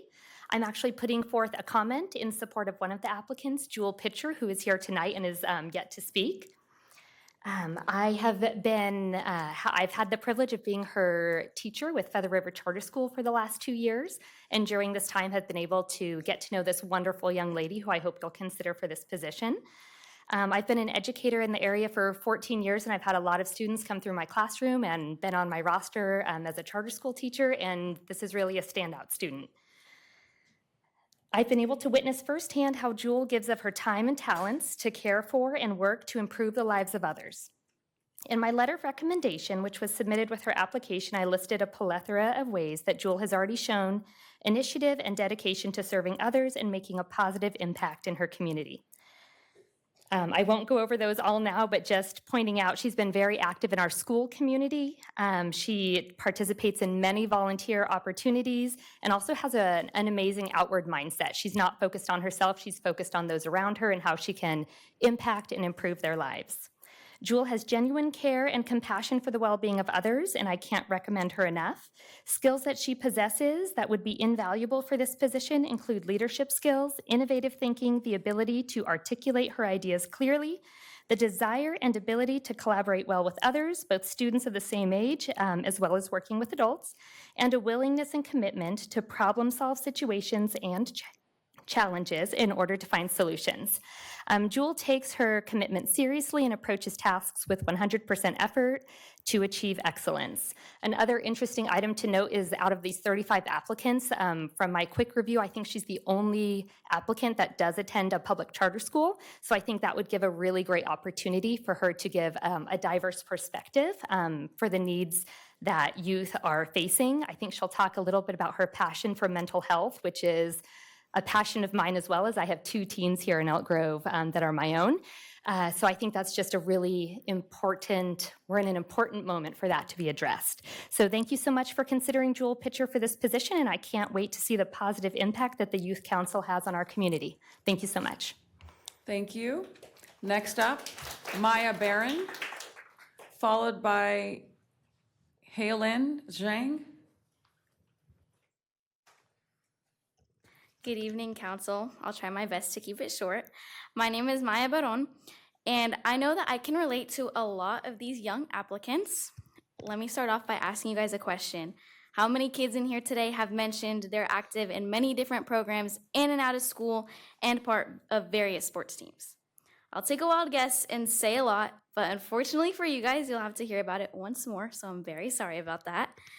For starters, I was vice president of my freshman class this past school year at Franklin High School. I had a blast discussing problems and solutions with my peers. I spent countless hours outside of class time trying to ensure every student felt like they had a strong support system. And at the end of the day, I believe that's what truly matters. But before I dive into who I personally am, I will finish off by mentioning a few examples of how I like to challenge myself. I am in many different honor classes, including an AP this year, so wish me luck. I'm going into my 2nd year of leadership and AVID. And lastly, I have been in multiple captain roles on different sports teams, but mainly soccer. Now that we finished with all the service level stuff, let's get into who I truly am. From preschool all the way to 6th grade, I attended St. Elizabeth Ann Seton. And for those that don't know, it is a very small Catholic school located right here in Elk Grove. I truly adored that school, but what I liked most was our monthly service projects. Although then it just seemed like another assignment to check off, looking back now, I realize how important it was for us to experience things other students didn't. Some acts of service I did include working at the Elk Grove Library, food bank, animal shelter, and many more. These acts of service made me realize how important it is to help others. Switching from private school to public school was a huge change for me. But what I quickly realized was that I still cherished helping others and going the extra mile for everyone. There's nothing more rewarding than that smile people give you when you offer a helping hand, especially when they don't ask for it.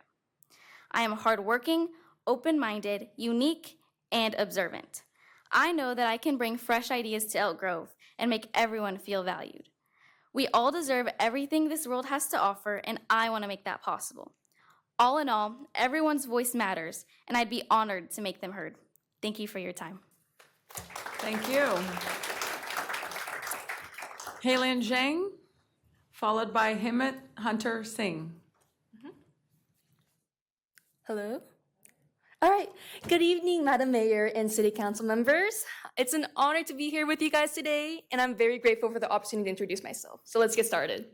I'm Helen Zhang. I'm a resident from District 4, and I go to school at Franklin High School, Elk Grove. I'm an incoming senior, and this might be my last year in Elk Grove, but I was taught with the idea to make things better than you found it before. So which is why I seek this opportunity to be here with you guys and serve on the Youth Commission so that I can serve the community that once took me under its wings and raised me graciously like its own. So as I was filling out the form, I had a few priorities I left in mind. So let's get started with that. First of all, I would like to talk about representation. In my school, we had this recent incident where a faculty member was caught diminishing the voice of our students, and this left me shaken. Because how many other places might this be happening in? And which is why I vow, if chosen as the youth commissioner, to amplify the unheard voices of our community. Because I believe that everyone in this room deserves a voice. Every student, everybody, every individual. And I vow to uphold that with dignity, earnesty, and respect. Next, I want to move on to mental health. I was raised in a family that valued grit and determination. And so from a very young age, I was instilled this idea similar to a lot of people to toughen it up. But you can only toughen up so much before everything breaks down. And that breaking point came with my grandpa's passing. And this led to a really quick fall in my grades, and I just felt like everything was disappearing from my grasps. But through this time, I found other people. I found my fellow classmates, I found my friends, and I found that they had a similar problem as me. And which is why I realized that mental health is like a vicious monster that attacks the vulnerable. And it is the duty of youth commissioners to uphold this, to allocate resources, and to make sure that no student feels left out, unheard, and struggling. And this is why I'm here. And lastly, I want to expand on college readiness. I'm from a very limited resource family, and so college always felt out of my grasp, right? And so with the help of a lot of resources near me, for example, I went to my counselors, I went to my college advisors, I got involved with QuestBridge, this online college advisory. I gained more exposure than what my school offered me. And I realized that a lot of youth these days need that exposure to prepare them for college. And that is one thing I want to expand on if I become a youth commissioner. And so I'm really eager to be considered for this role. And I thank everyone here for their time and consideration. Thank you so much. Thank you. Himmat Hunter Singh, followed by Hemant Hayden Singh.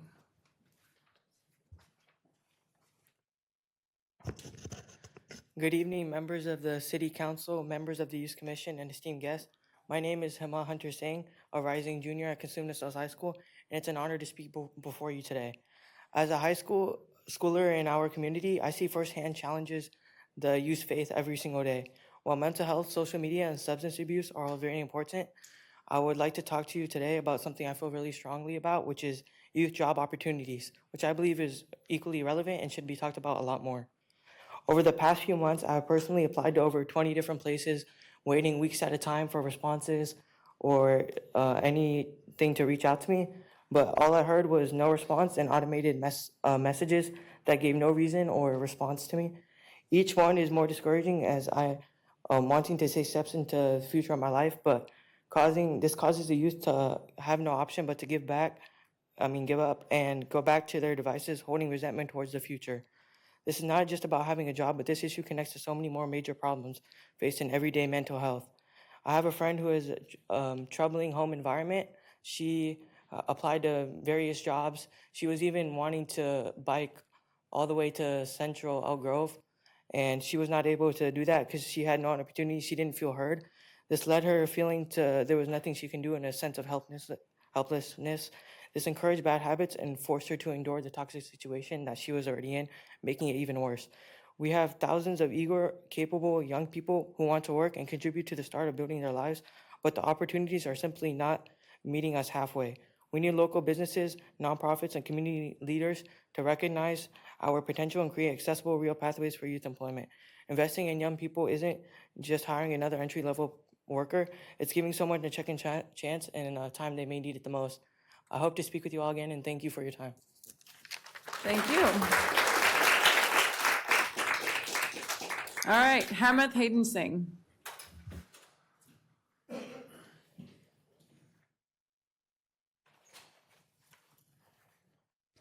Hello, City Council and members of the board. My name is Hemant Hayden Singh, but I also go by my middle name Hayden. First, I'd like to start off with some things that I feel like haven't been addressed with the Youth Commission. First is our youth engagement with the environment.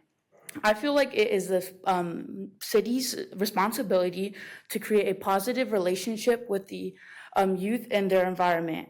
I feel if the youth have a positive relationship with the environment, it will cause our youth to have better social skills that have been weakened with the COVID-19, as well as the introduction of electronics. Next, I would also like to speak about mental health. Also, but mainly the non-traditional sense, as like, what do you call it? Stress, and things related to like depression and more so the things that we usually do not talk about. Thank you for your time. And as a member of the Youth Commission, I would support and continue supporting cultural events. Thank you for your time. All right, Afoma Ozioko.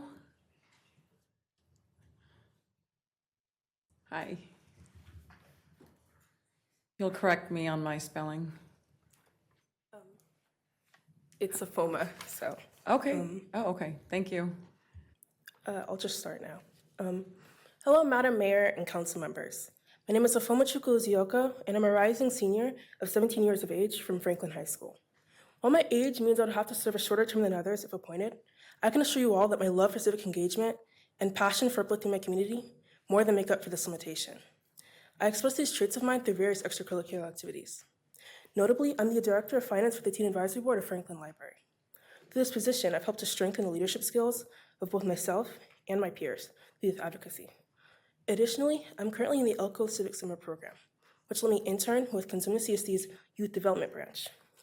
These experiences have enhanced my emotional intelligence skills through gained experience in professional settings and from important life lessons from youth leaders like yourselves. Lastly, as both a homework coach and teacher's assistant, I've directly impacted the educational needs of students K-8 in my community and have become more empathetic in order to better accommodate to the needs of the students I teach. Through the Youth Commission, I would especially like to advocate for a particular group that I feel many tend to overlook: disabled youth. Nationwide, disabled students are statistically much less likely to attend and complete college than their non-disabled peers. This is in no way as a result of disinterest or laziness, but often because of limited preparation for our education and the academic and social rigor that comes with it. If appointed to the Youth Commission, I'd like to directly combat this issue. To make this possible, I'd collaborate with local organizations such as Consumnes CSD's Adaptive and Inclusive Recreation Department, and EGUSD to provide free STEM-based educational programs to disabled youth. This would allow disabled students to gain a deeper understanding of deeper understanding of STEM fields like engineering, biology, and more. These courses would also take place in small groups to help students learn with more individualized support as opposed to the one-size-fits-all teaching approach adopted in many classrooms. Through these programs, Elk Grove's disabled youth can become better prepared and encouraged to enter higher education in the future. I strongly believe that it's important to combat all issues negatively affecting youth, especially those affecting marginalized groups, to best uplift our city. For that reason, I'd like to take a more equitable approach. With Elk Grove having such a diverse community, this in turn means that the needs of its citizens can be vastly different across separate groups. With this in mind, I would make a lasting impact through the Youth Commission by using targeted methods. This would look like, for example, advocating for free language classes for immigrant families, but at the same time, more accessible gender-affirming care for transgender youth. Through this approach, I believe the Youth Commission could better achieve its objectives when assured that nobody is left behind. With this in mind, I hope you will all consider me as a candidate for Elk Grove's Youth Commission. Thank you for your time. Thank you. All right, next up is Ruby Matthew, followed by Jewel Pitcher.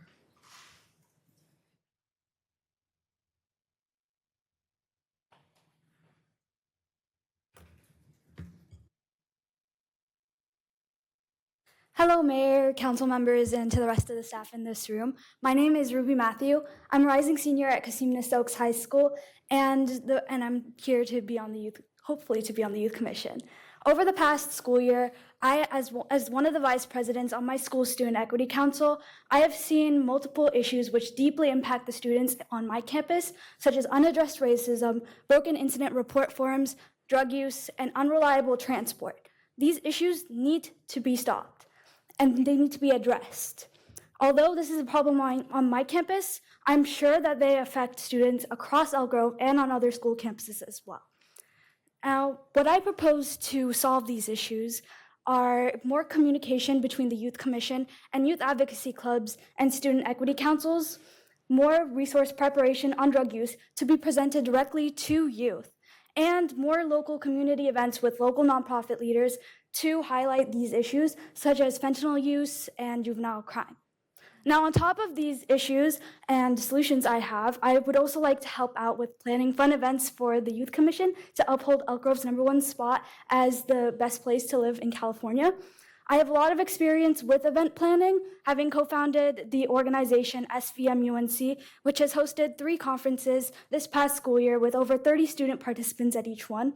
We have even had the honor of having you, Mayor, at our last conference, which took place at Franklin High School, as a guest speaker, which I'm glad. These conferences have greatly increased civic engagement among youth, providing an outlet for these students to research on policy and discuss policy and then write resolutions on said policy. And on top of this, I hope to bring that experience into the role for the Youth Commission to planning events. I've also recently been appointed as the Director of Organizing for K-12 students at Generation Upwards, which is California's largest student-led education equity and policy organization. The reason I bring this up is because I'm going to be actively working on organizing events and opportunities for youth to get involved in government. And through this and through my other roles, such as at SVMUNC, I've seen how passionate students are about learning more about the government. And if you look around this room, we are all here, the students are here because we are passionate about public policy.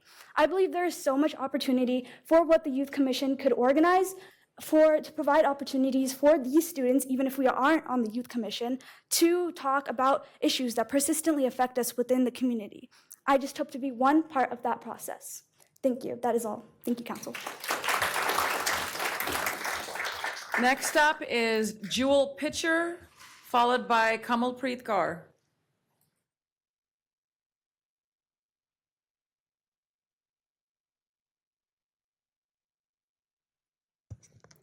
Good evening, Madam Mayor, and City Council members. My name is Jewel Pitcher. I've lived in Elk Grove my whole life. I'm a rising junior at Feather River Charter School, and I'm involved in dual enrollment at Cosumnes River College. I would love to be selected for the Youth Commission because I'm passionate about youth, my community, making others' voices heard, and making a positive difference. As you can see on my application, I've done many things in the past to make a positive difference, including my Girl Scout Silver Award and Girl Scout Bronze Award. But I'm really here to address the issues that I see in our community. I've observed teen mental health issues and teens on their phones or screens too much. To combat these issues, I would suggest events similar to Path to Positivity, which the Elk Grove Youth Commission hosted in the past, where we create a safe space for teens on their mental health journey by providing resources and a safe community space where they can learn and grow on their journey. To combat the screen usage I see in teens today, I would suggest hosting screen-free events where teens can be without their phones. These could even be service opportunities like park cleanups or service days at the Elk Grove Food Bank. I feel like I am a great representation and I hear lots of people's voices, and I would love to represent those people if I were to be selected for this committee. Thank you so much. Thank you. Okay, next up is Kamalpreet Kaur, followed by Manpreet Kaur.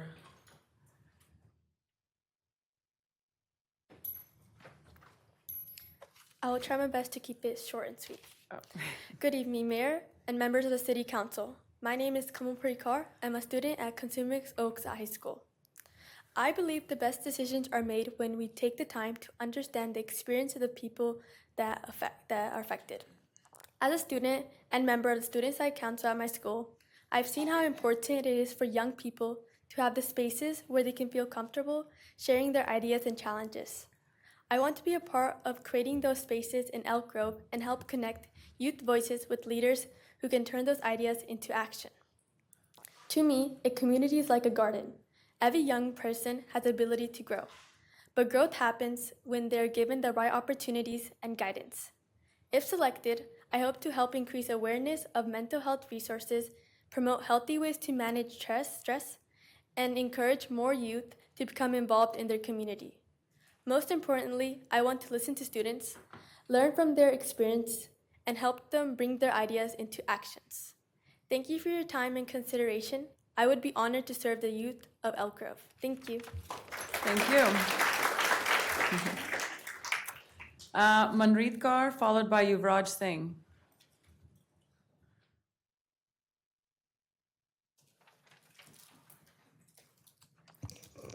Good evening, Madam Mayor and fellow council members. My name is Manpreet Kaur, and I'm a rising sophomore at Consumnes Oaks High School, and I'd like to thank you for granting me the opportunity to speak today. It is an honor to be considered for the Elk Grove Youth Commission. My desire to serve on this commission is derived from the pride, advocacy, and personal anecdotes I share. As an adolescent, I know of the harmful inconveniences my peers have vented to me about, and all I want to do is make sure their voices are heard in important decisions. I want to ensure that everyone is being represented positively and getting their beliefs out, whether it be through me. I know that I have what it takes to make the people of Elk Grove feel safer, more representative, and overall more content and happier. Throughout school, I have been slowly building myself up in hopes to get where I am today, right here. My experience with being chairperson at Consumnes Oaks School Site Council allows me to express changes needing to be made regarding students' academics as well as feelings. Being secretary of the sophomore class has taught me how to incorporate and make compromises to please our people with the events I plan. Being site director and co-secretary of Model UN has shown me how to be more publicly confident and express conflicting topics in a room full of people. Those are a few experiences that have showcased how leadership isn't about being superior. It is about how you serve and represent the youth in your community. If I were part of this commission, I would owe it to myself and others to represent all of Elk Grove youth and continue to learn rather than be closed-minded, because at the end of the day, this is a process. It's a process of understanding how to better yourself, remain selfless, and be better for the service of the community. Thank you very much for your time and considering me. Thank you.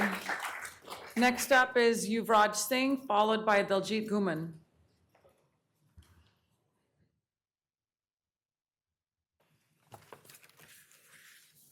Good evening, Madam Mayor, City Council members, and everyone here this evening. My name is Yuvraj Singh, and I'm an 8th grade student at Elizabeth Pinkerton Middle School.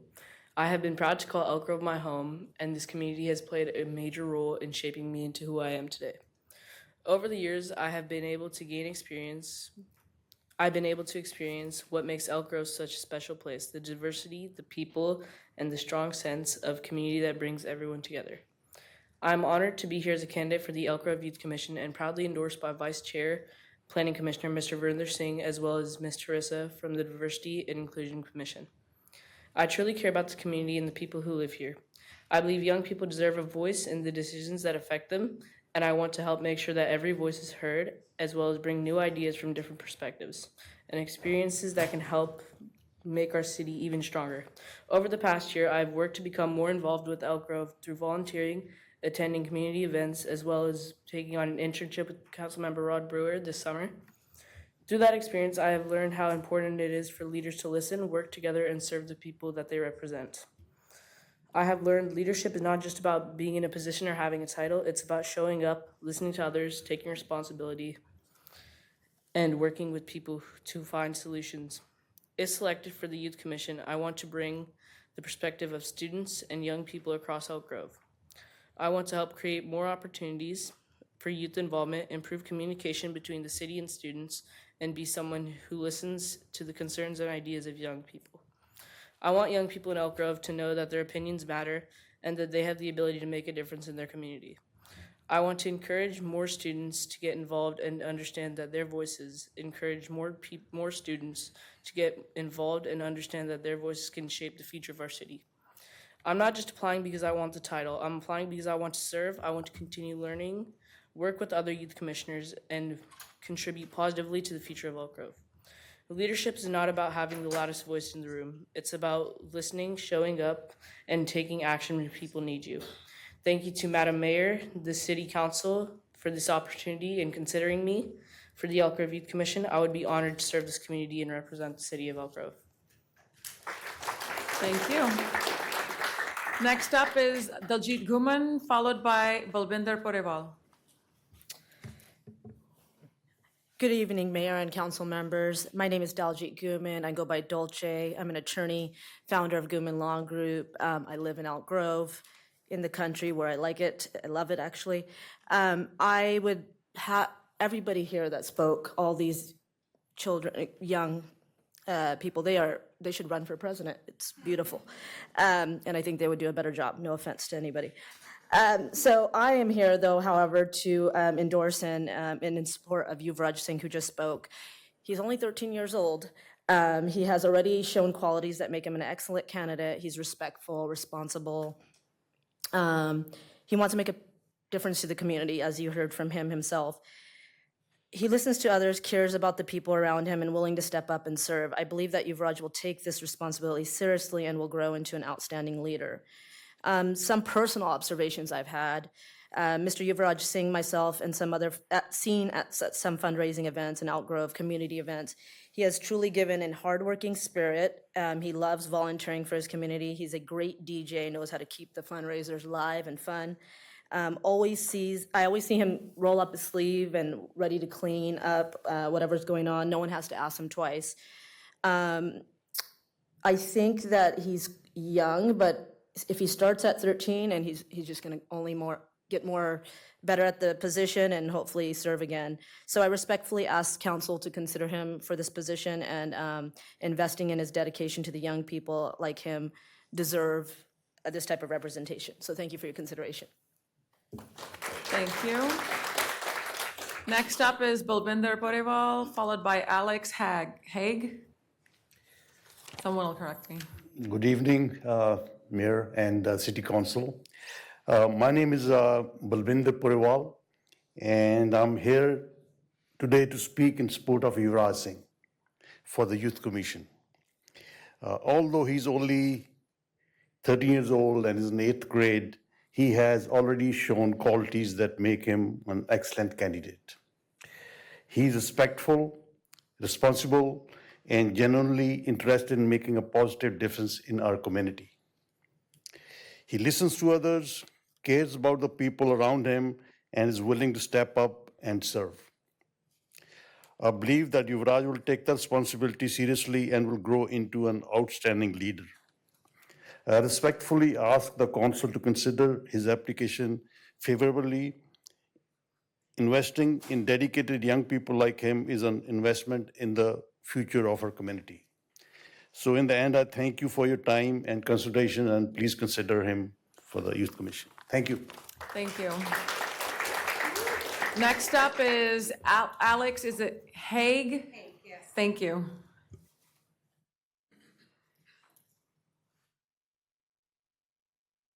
Good evening, Madam Mayor and City Council. My name is Alexandria Haig, and I'm a 38-year resident of Elk Grove, and I'm very pleased to see the youth that Elk Grove has grown, and it is very encouraging. And tonight, I am honored to speak today on behalf of Yuvraj Singh. I've known Yuvraj and his family since he was just 5 years old, and have had the privilege of watching him grow from a young boy into the outstanding young man he is today. What has always impressed me with Yuvraj is his heart. He has always been kind, respectful, and willing to help others, whether it's supporting his neighbors, participating in several community activities, or simply being there for someone who needs help. Yuvraj has always shown a genuine desire to make a positive difference. Over the years, I've seen his maturity, confidence, and sense of responsibility grow. And I truly believe Yuvraj would be a great voice for the youth in our community, especially here in Elk Grove. He understands the importance of listening, bringing people together, and creating opportunities for young people to be heard. I am proud to support Yuvraj Singh for the Youth Commission, and I know he will serve with dedication, compassion, and the same kindness that he has shown since he was a little boy. Thank you very much. Thank you. Next up is Judea Jones, followed by Rania. I'm not going to even try to pronounce the last name, I'm sorry, with an E.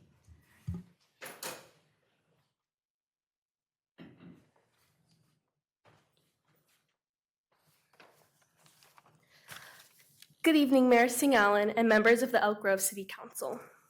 My name is Judea Jones. I am 15 years old, and I applied for the Youth Commission because I felt that my experiences as a homeschooled student would be valuable to the Commission in representing the youth of Elk Grove. Our city has always stressed the need for diversity, and this also includes diversity of thoughts, values, and interests. As homeschooling grows to become a popular option for many families, it also becomes necessary for cities to better understand the students within their community. Many of my own values and skills were developed by my homeschool family. For instance, I developed care, patience, and communication when I worked with my peers to help lead a children's Bible study. Additionally, I learned dedication and focus when I served on 2 event planning committees for my homeschool. Furthermore, the essence of diligence, hard work, and responsibility was cultivated through my homeschool academic experience, which included preparation for graduating high school in my freshman year and taking online dual enrollment courses at Colorado Christian University. If appointed to the commission, I intend to work hard, be honest, and encourage my peers. I hope to respect my fellow commissioners' perspective while sharing and maintaining my own values and beliefs. Thank you for your time, consideration, and this opportunity. Thank you. Next up is Rania. Please help me with your last name. I want to say El-Kasab, but that's it. It is? Hey. Like I just rolled off my tongue. Perfect. Hello, or good evening, Mayor and City Council, and I appreciate so much this opportunity to be considered for the Youth Commission, and I'll make it snappy because you've heard tons of these. I'm currently a rising senior at Cosumnes Oaks, and I think there's 3 big issues plaguing Elk Grove's teen and youth. Right now, I think there aren't many third spaces. In my junior year, I fell into kind of a deep depression, and I found that there wasn't a place for me to meet new people. I felt trapped by the people I already went to school with since kindergarten, and there were made false assumptions about me. So I've began the third place project with my fellowship in Youth Lead the Charge Fellowship with Cal Center. In this, I'm creating a third space at monthly coffee shops where teens are able to talk to people of all different ages and backgrounds beyond just the educational atmosphere. And I would love to bring this initiative forth to the Youth Commission because I believe that the loneliness crisis hasn't been considered in civic engagement or civic spaces yet, since it's so difficult to quantify. Additionally, it's no surprise that youth mental health hasn't been the best. As a student who went through COVID homeschooling, it's been rough. And I felt like ever since I haven't really jumped back from that. I served as Cosumnes Oaks peer counseling president for a few years, and there I held a mental health day where I brought activities to people right there in their schools who might not otherwise go out and reach these activities. Additionally, my last thing is environmental initiative. I feel like when I was taught about environmental initiative, it felt so far away, and I felt like it was pretty hopeless. I got the internship at California Youth Climate Policy Program, where I began and I spoke to the school board about adding AP Environmental Science to a course in every one of Elk Grove's 8 main high schools. I continued this through Cal Center's Young Climate Champion, and I would love to continue the initiative through being given this position. Now, what would this position give me? It would give me a scope beyond the people I already interact with. Right now, I only hear from high school students. I want to know how we can bring these initiatives to kindergarteners, even though it might seem like they don't need mental health support, but them too need it. And I think that I would be a valuable asset, and I would love to be considered. Thank you so much, and good evening. Thank you.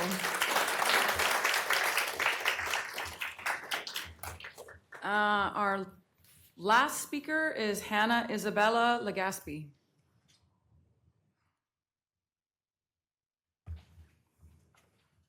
Good afternoon, Mayor and Council members. My name is Hannah Legaspi, and I'm a student at Franklin High School and upcoming junior.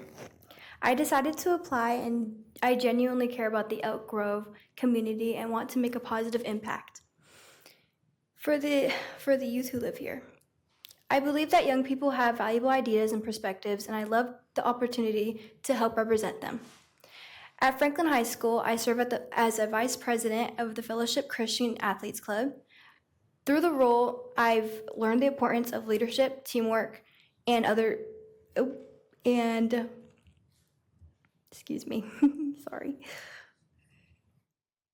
teamwork and listening to others. I've also had opportunities to organize events, work with other students, and serve my school community. If selected, I will come prepared, listen with open mind, and work hard to shine the light on problems young people go through, such as drug use and mental health. I still have a lot to learn, and I would be honored to grow with this community while giving back to my community. Thank you again for this time and your consideration.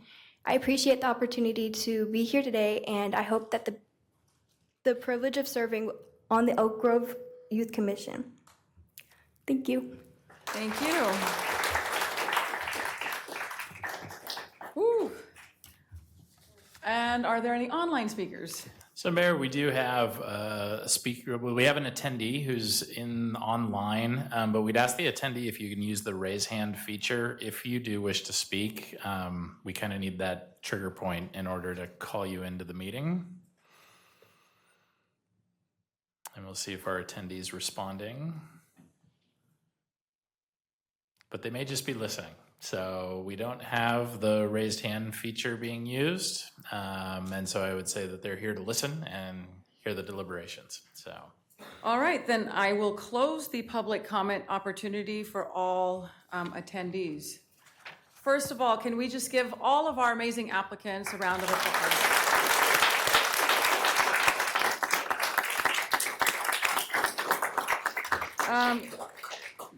I always regret these moments because I wish I had 30+ spots for all of you. Truly, the quality of the applicants is quite remarkable.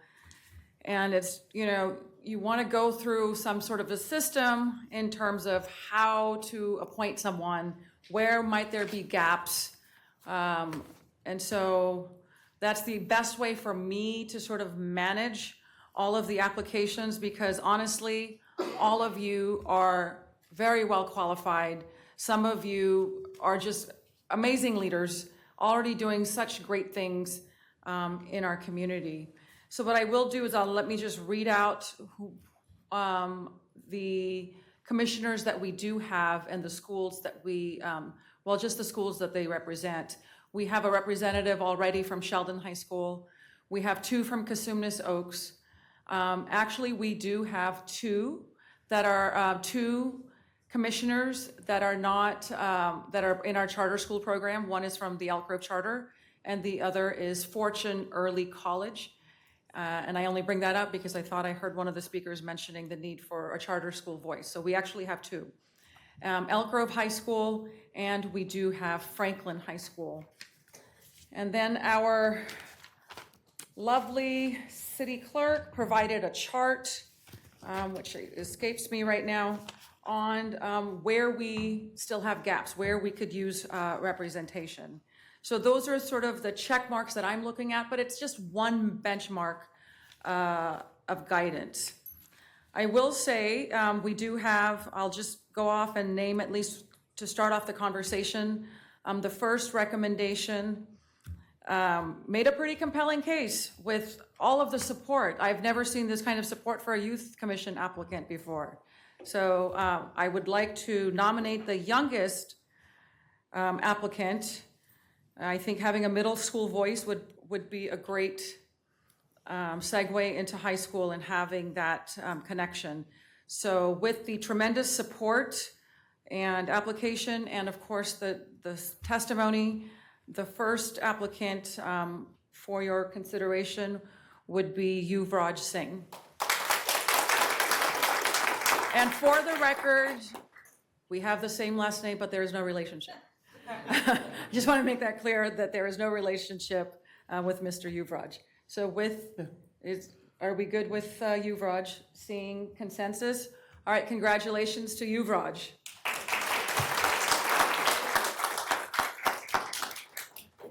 Now it gets much harder because, looking at different benchmarks, a number of you are involved in so many things.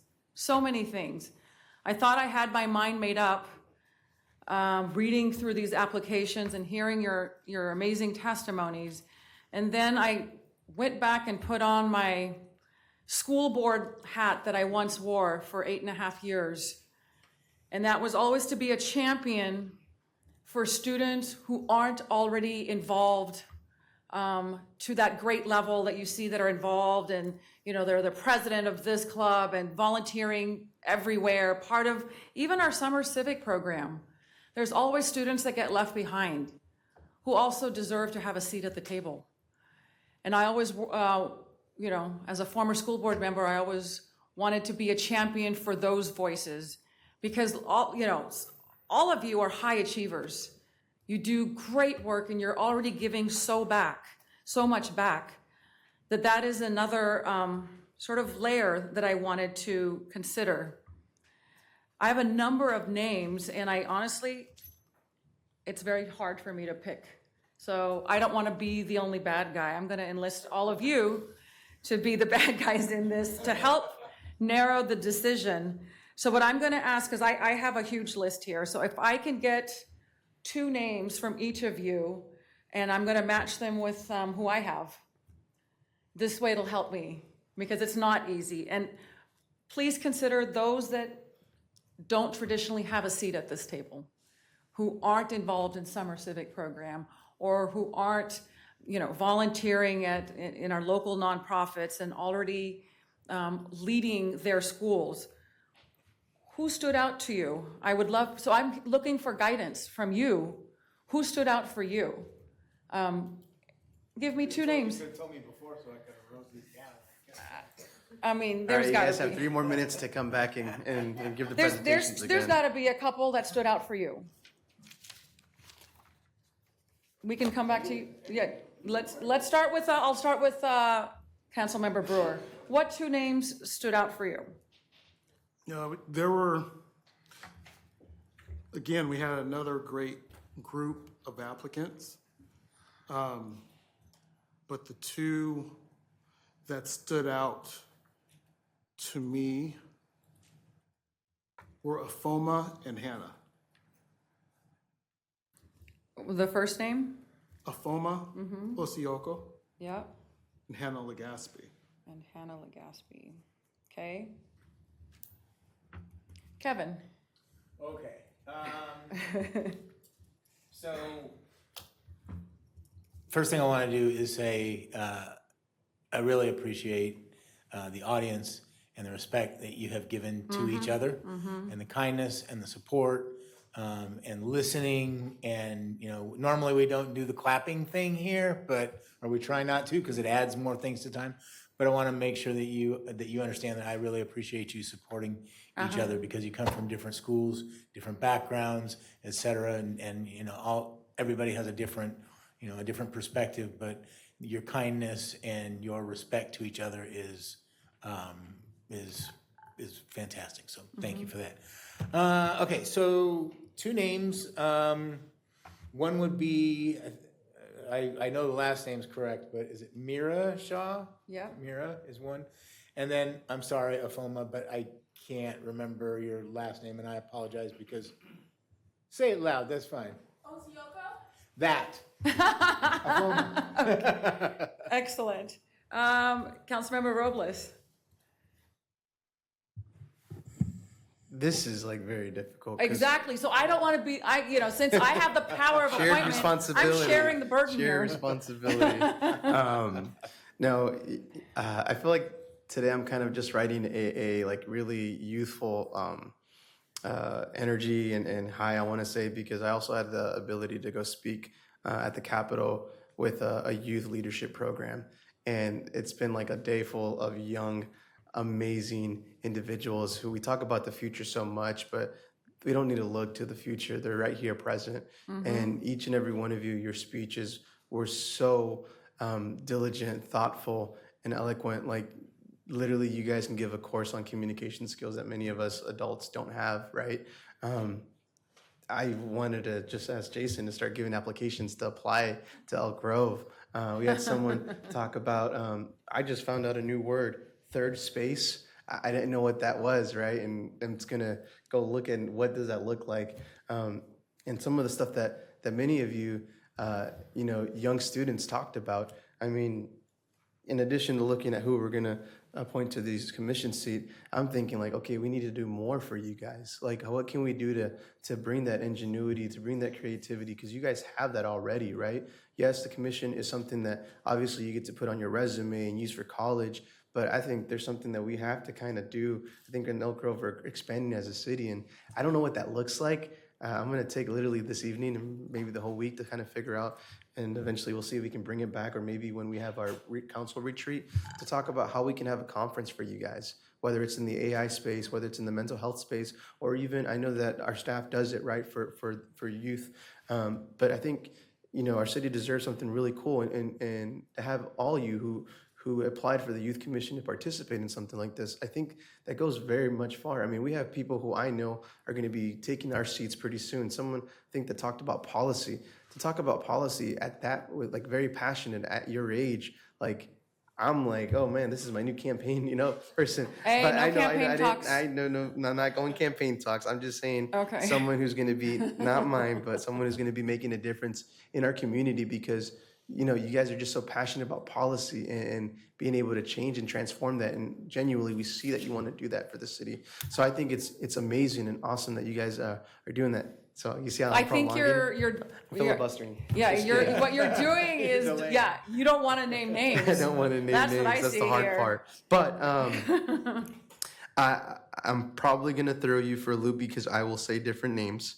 Okay, good. So but I think that Jules, and I'm gonna please Pitcher. I think she did an amazing job presenting. I also looked at a lot of the folks who wrote recommendation letters. Was pretty good. And then I also have to another one, I know. I think it was, oh man, the hard one. This isn't the hard one. I had Jules, and then I had, is it, If you don't have one, that's okay too. well, I have like two more, but Yeah. Ruby Matthews, I think. Mm-hmm. And then I'll also add, I'll add another one. Okay, I don't want to pronounce this. Okafor? Afoma, sorry. Yes, Afoma. I'll add my third one. All right, so I heard Jewel, Ruby, and Afoma. So what I will say that we want to fill areas, and we don't have representation currently in Area 1. Mira will be my recommendation to fill Area 1. She goes to Pleasant Grove, and we don't have representation in Pleasant Grove. How does that sound? Sounds good. Sure. Yes? Congratulations, Mira.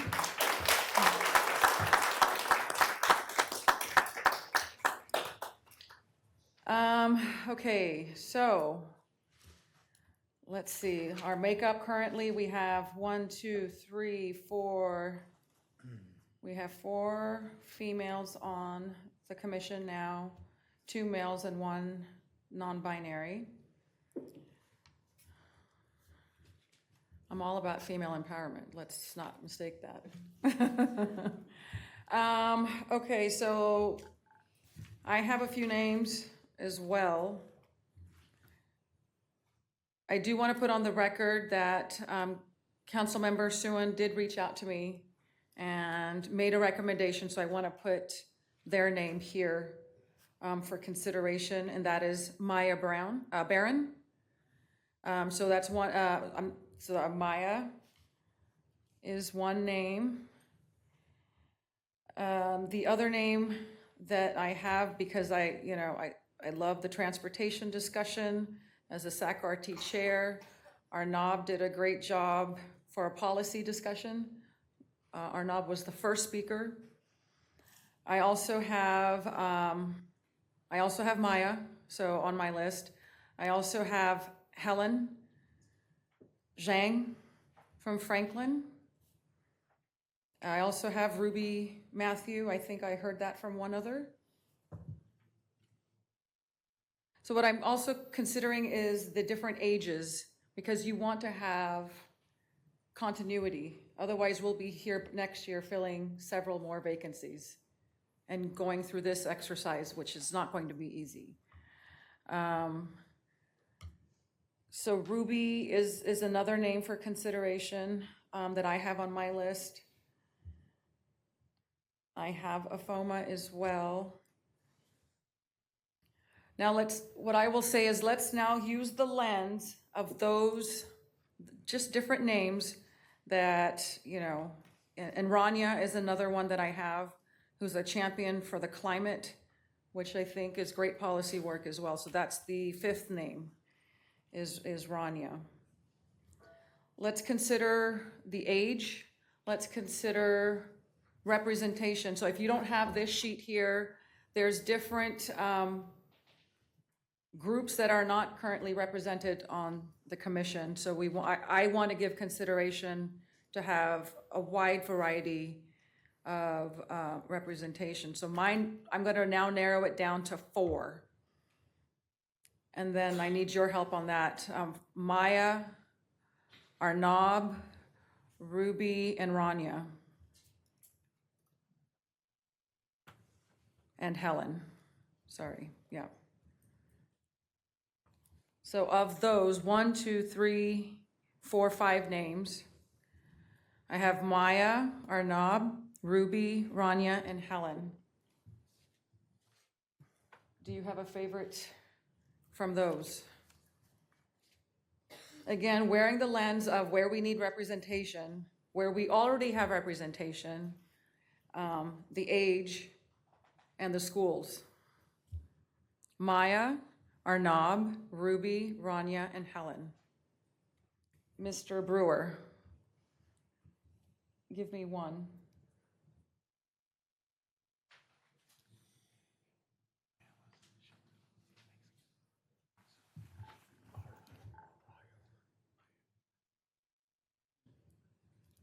And while they're helping me actually make my decision here on who would be an excellent appointee, all of you can actually participate in the Youth Commission. They're much like council meetings. You get to go there and participate and lend your voice in shaping the policies. So just because you're not a voting member, you can still participate. Your input is still invaluable. It looks like you're still deliberating, so, okay, so I will go to Councilmember Robles, Maya, Arnab, Ruby, Rania, Helen.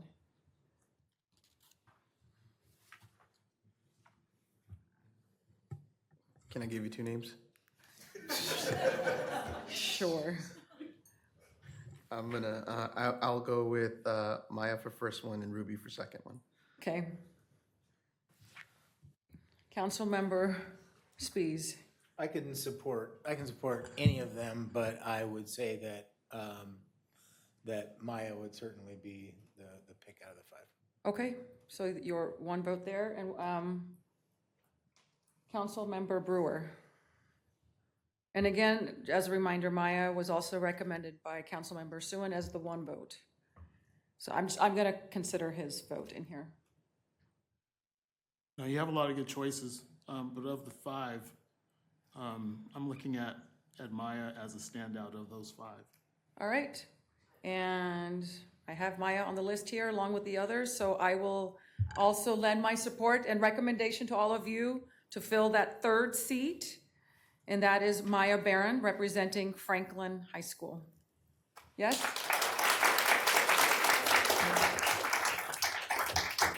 As you know, this was very difficult and just such an amazing pool of wonderful students. Our future is bright. I'm so proud of each and every one of you. I know the future is bright because I know you all will be leading and creating that beautiful future. And like I said earlier, please don't let this be the end for you. I know so many of you are already doing amazing things and you will continue to do amazing things. But if the Youth Commission is an area where you have a lot of passion, show up to the meetings, look at the agenda, shape the conversation. Your voice will still matter, regardless of whether you're a voting member or not. So thank you all one more time, another round of applause.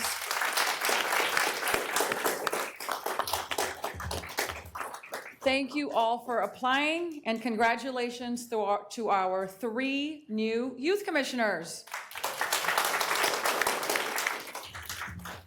All right, we still have business to conduct, so we're going to continue on with the meeting. Thank you all once again. We are on, let's see, item number 10, which is just council comments, reports, future agenda items. Anything to report? I'm looking to the right. Sewer meeting today, and then looking forward for National Night Out. Excellent. Councilmember Spies, anything? Councilmember Brewer and I have Sacramento Public Library tomorrow. So I think that's it. Yep, thank you. Councilmember Brewer? My comments are aligned with Councilmember Spies. All right, and Mayor. a lot of the meetings start this week and on. It's been summer recess for most of all of the commission, so I've got SAC-RT next week. Did you have something? Before we end, or when we end, can we end in honor of the soldiers that passed away this past weekend in Jordan, overseas? Absolutely.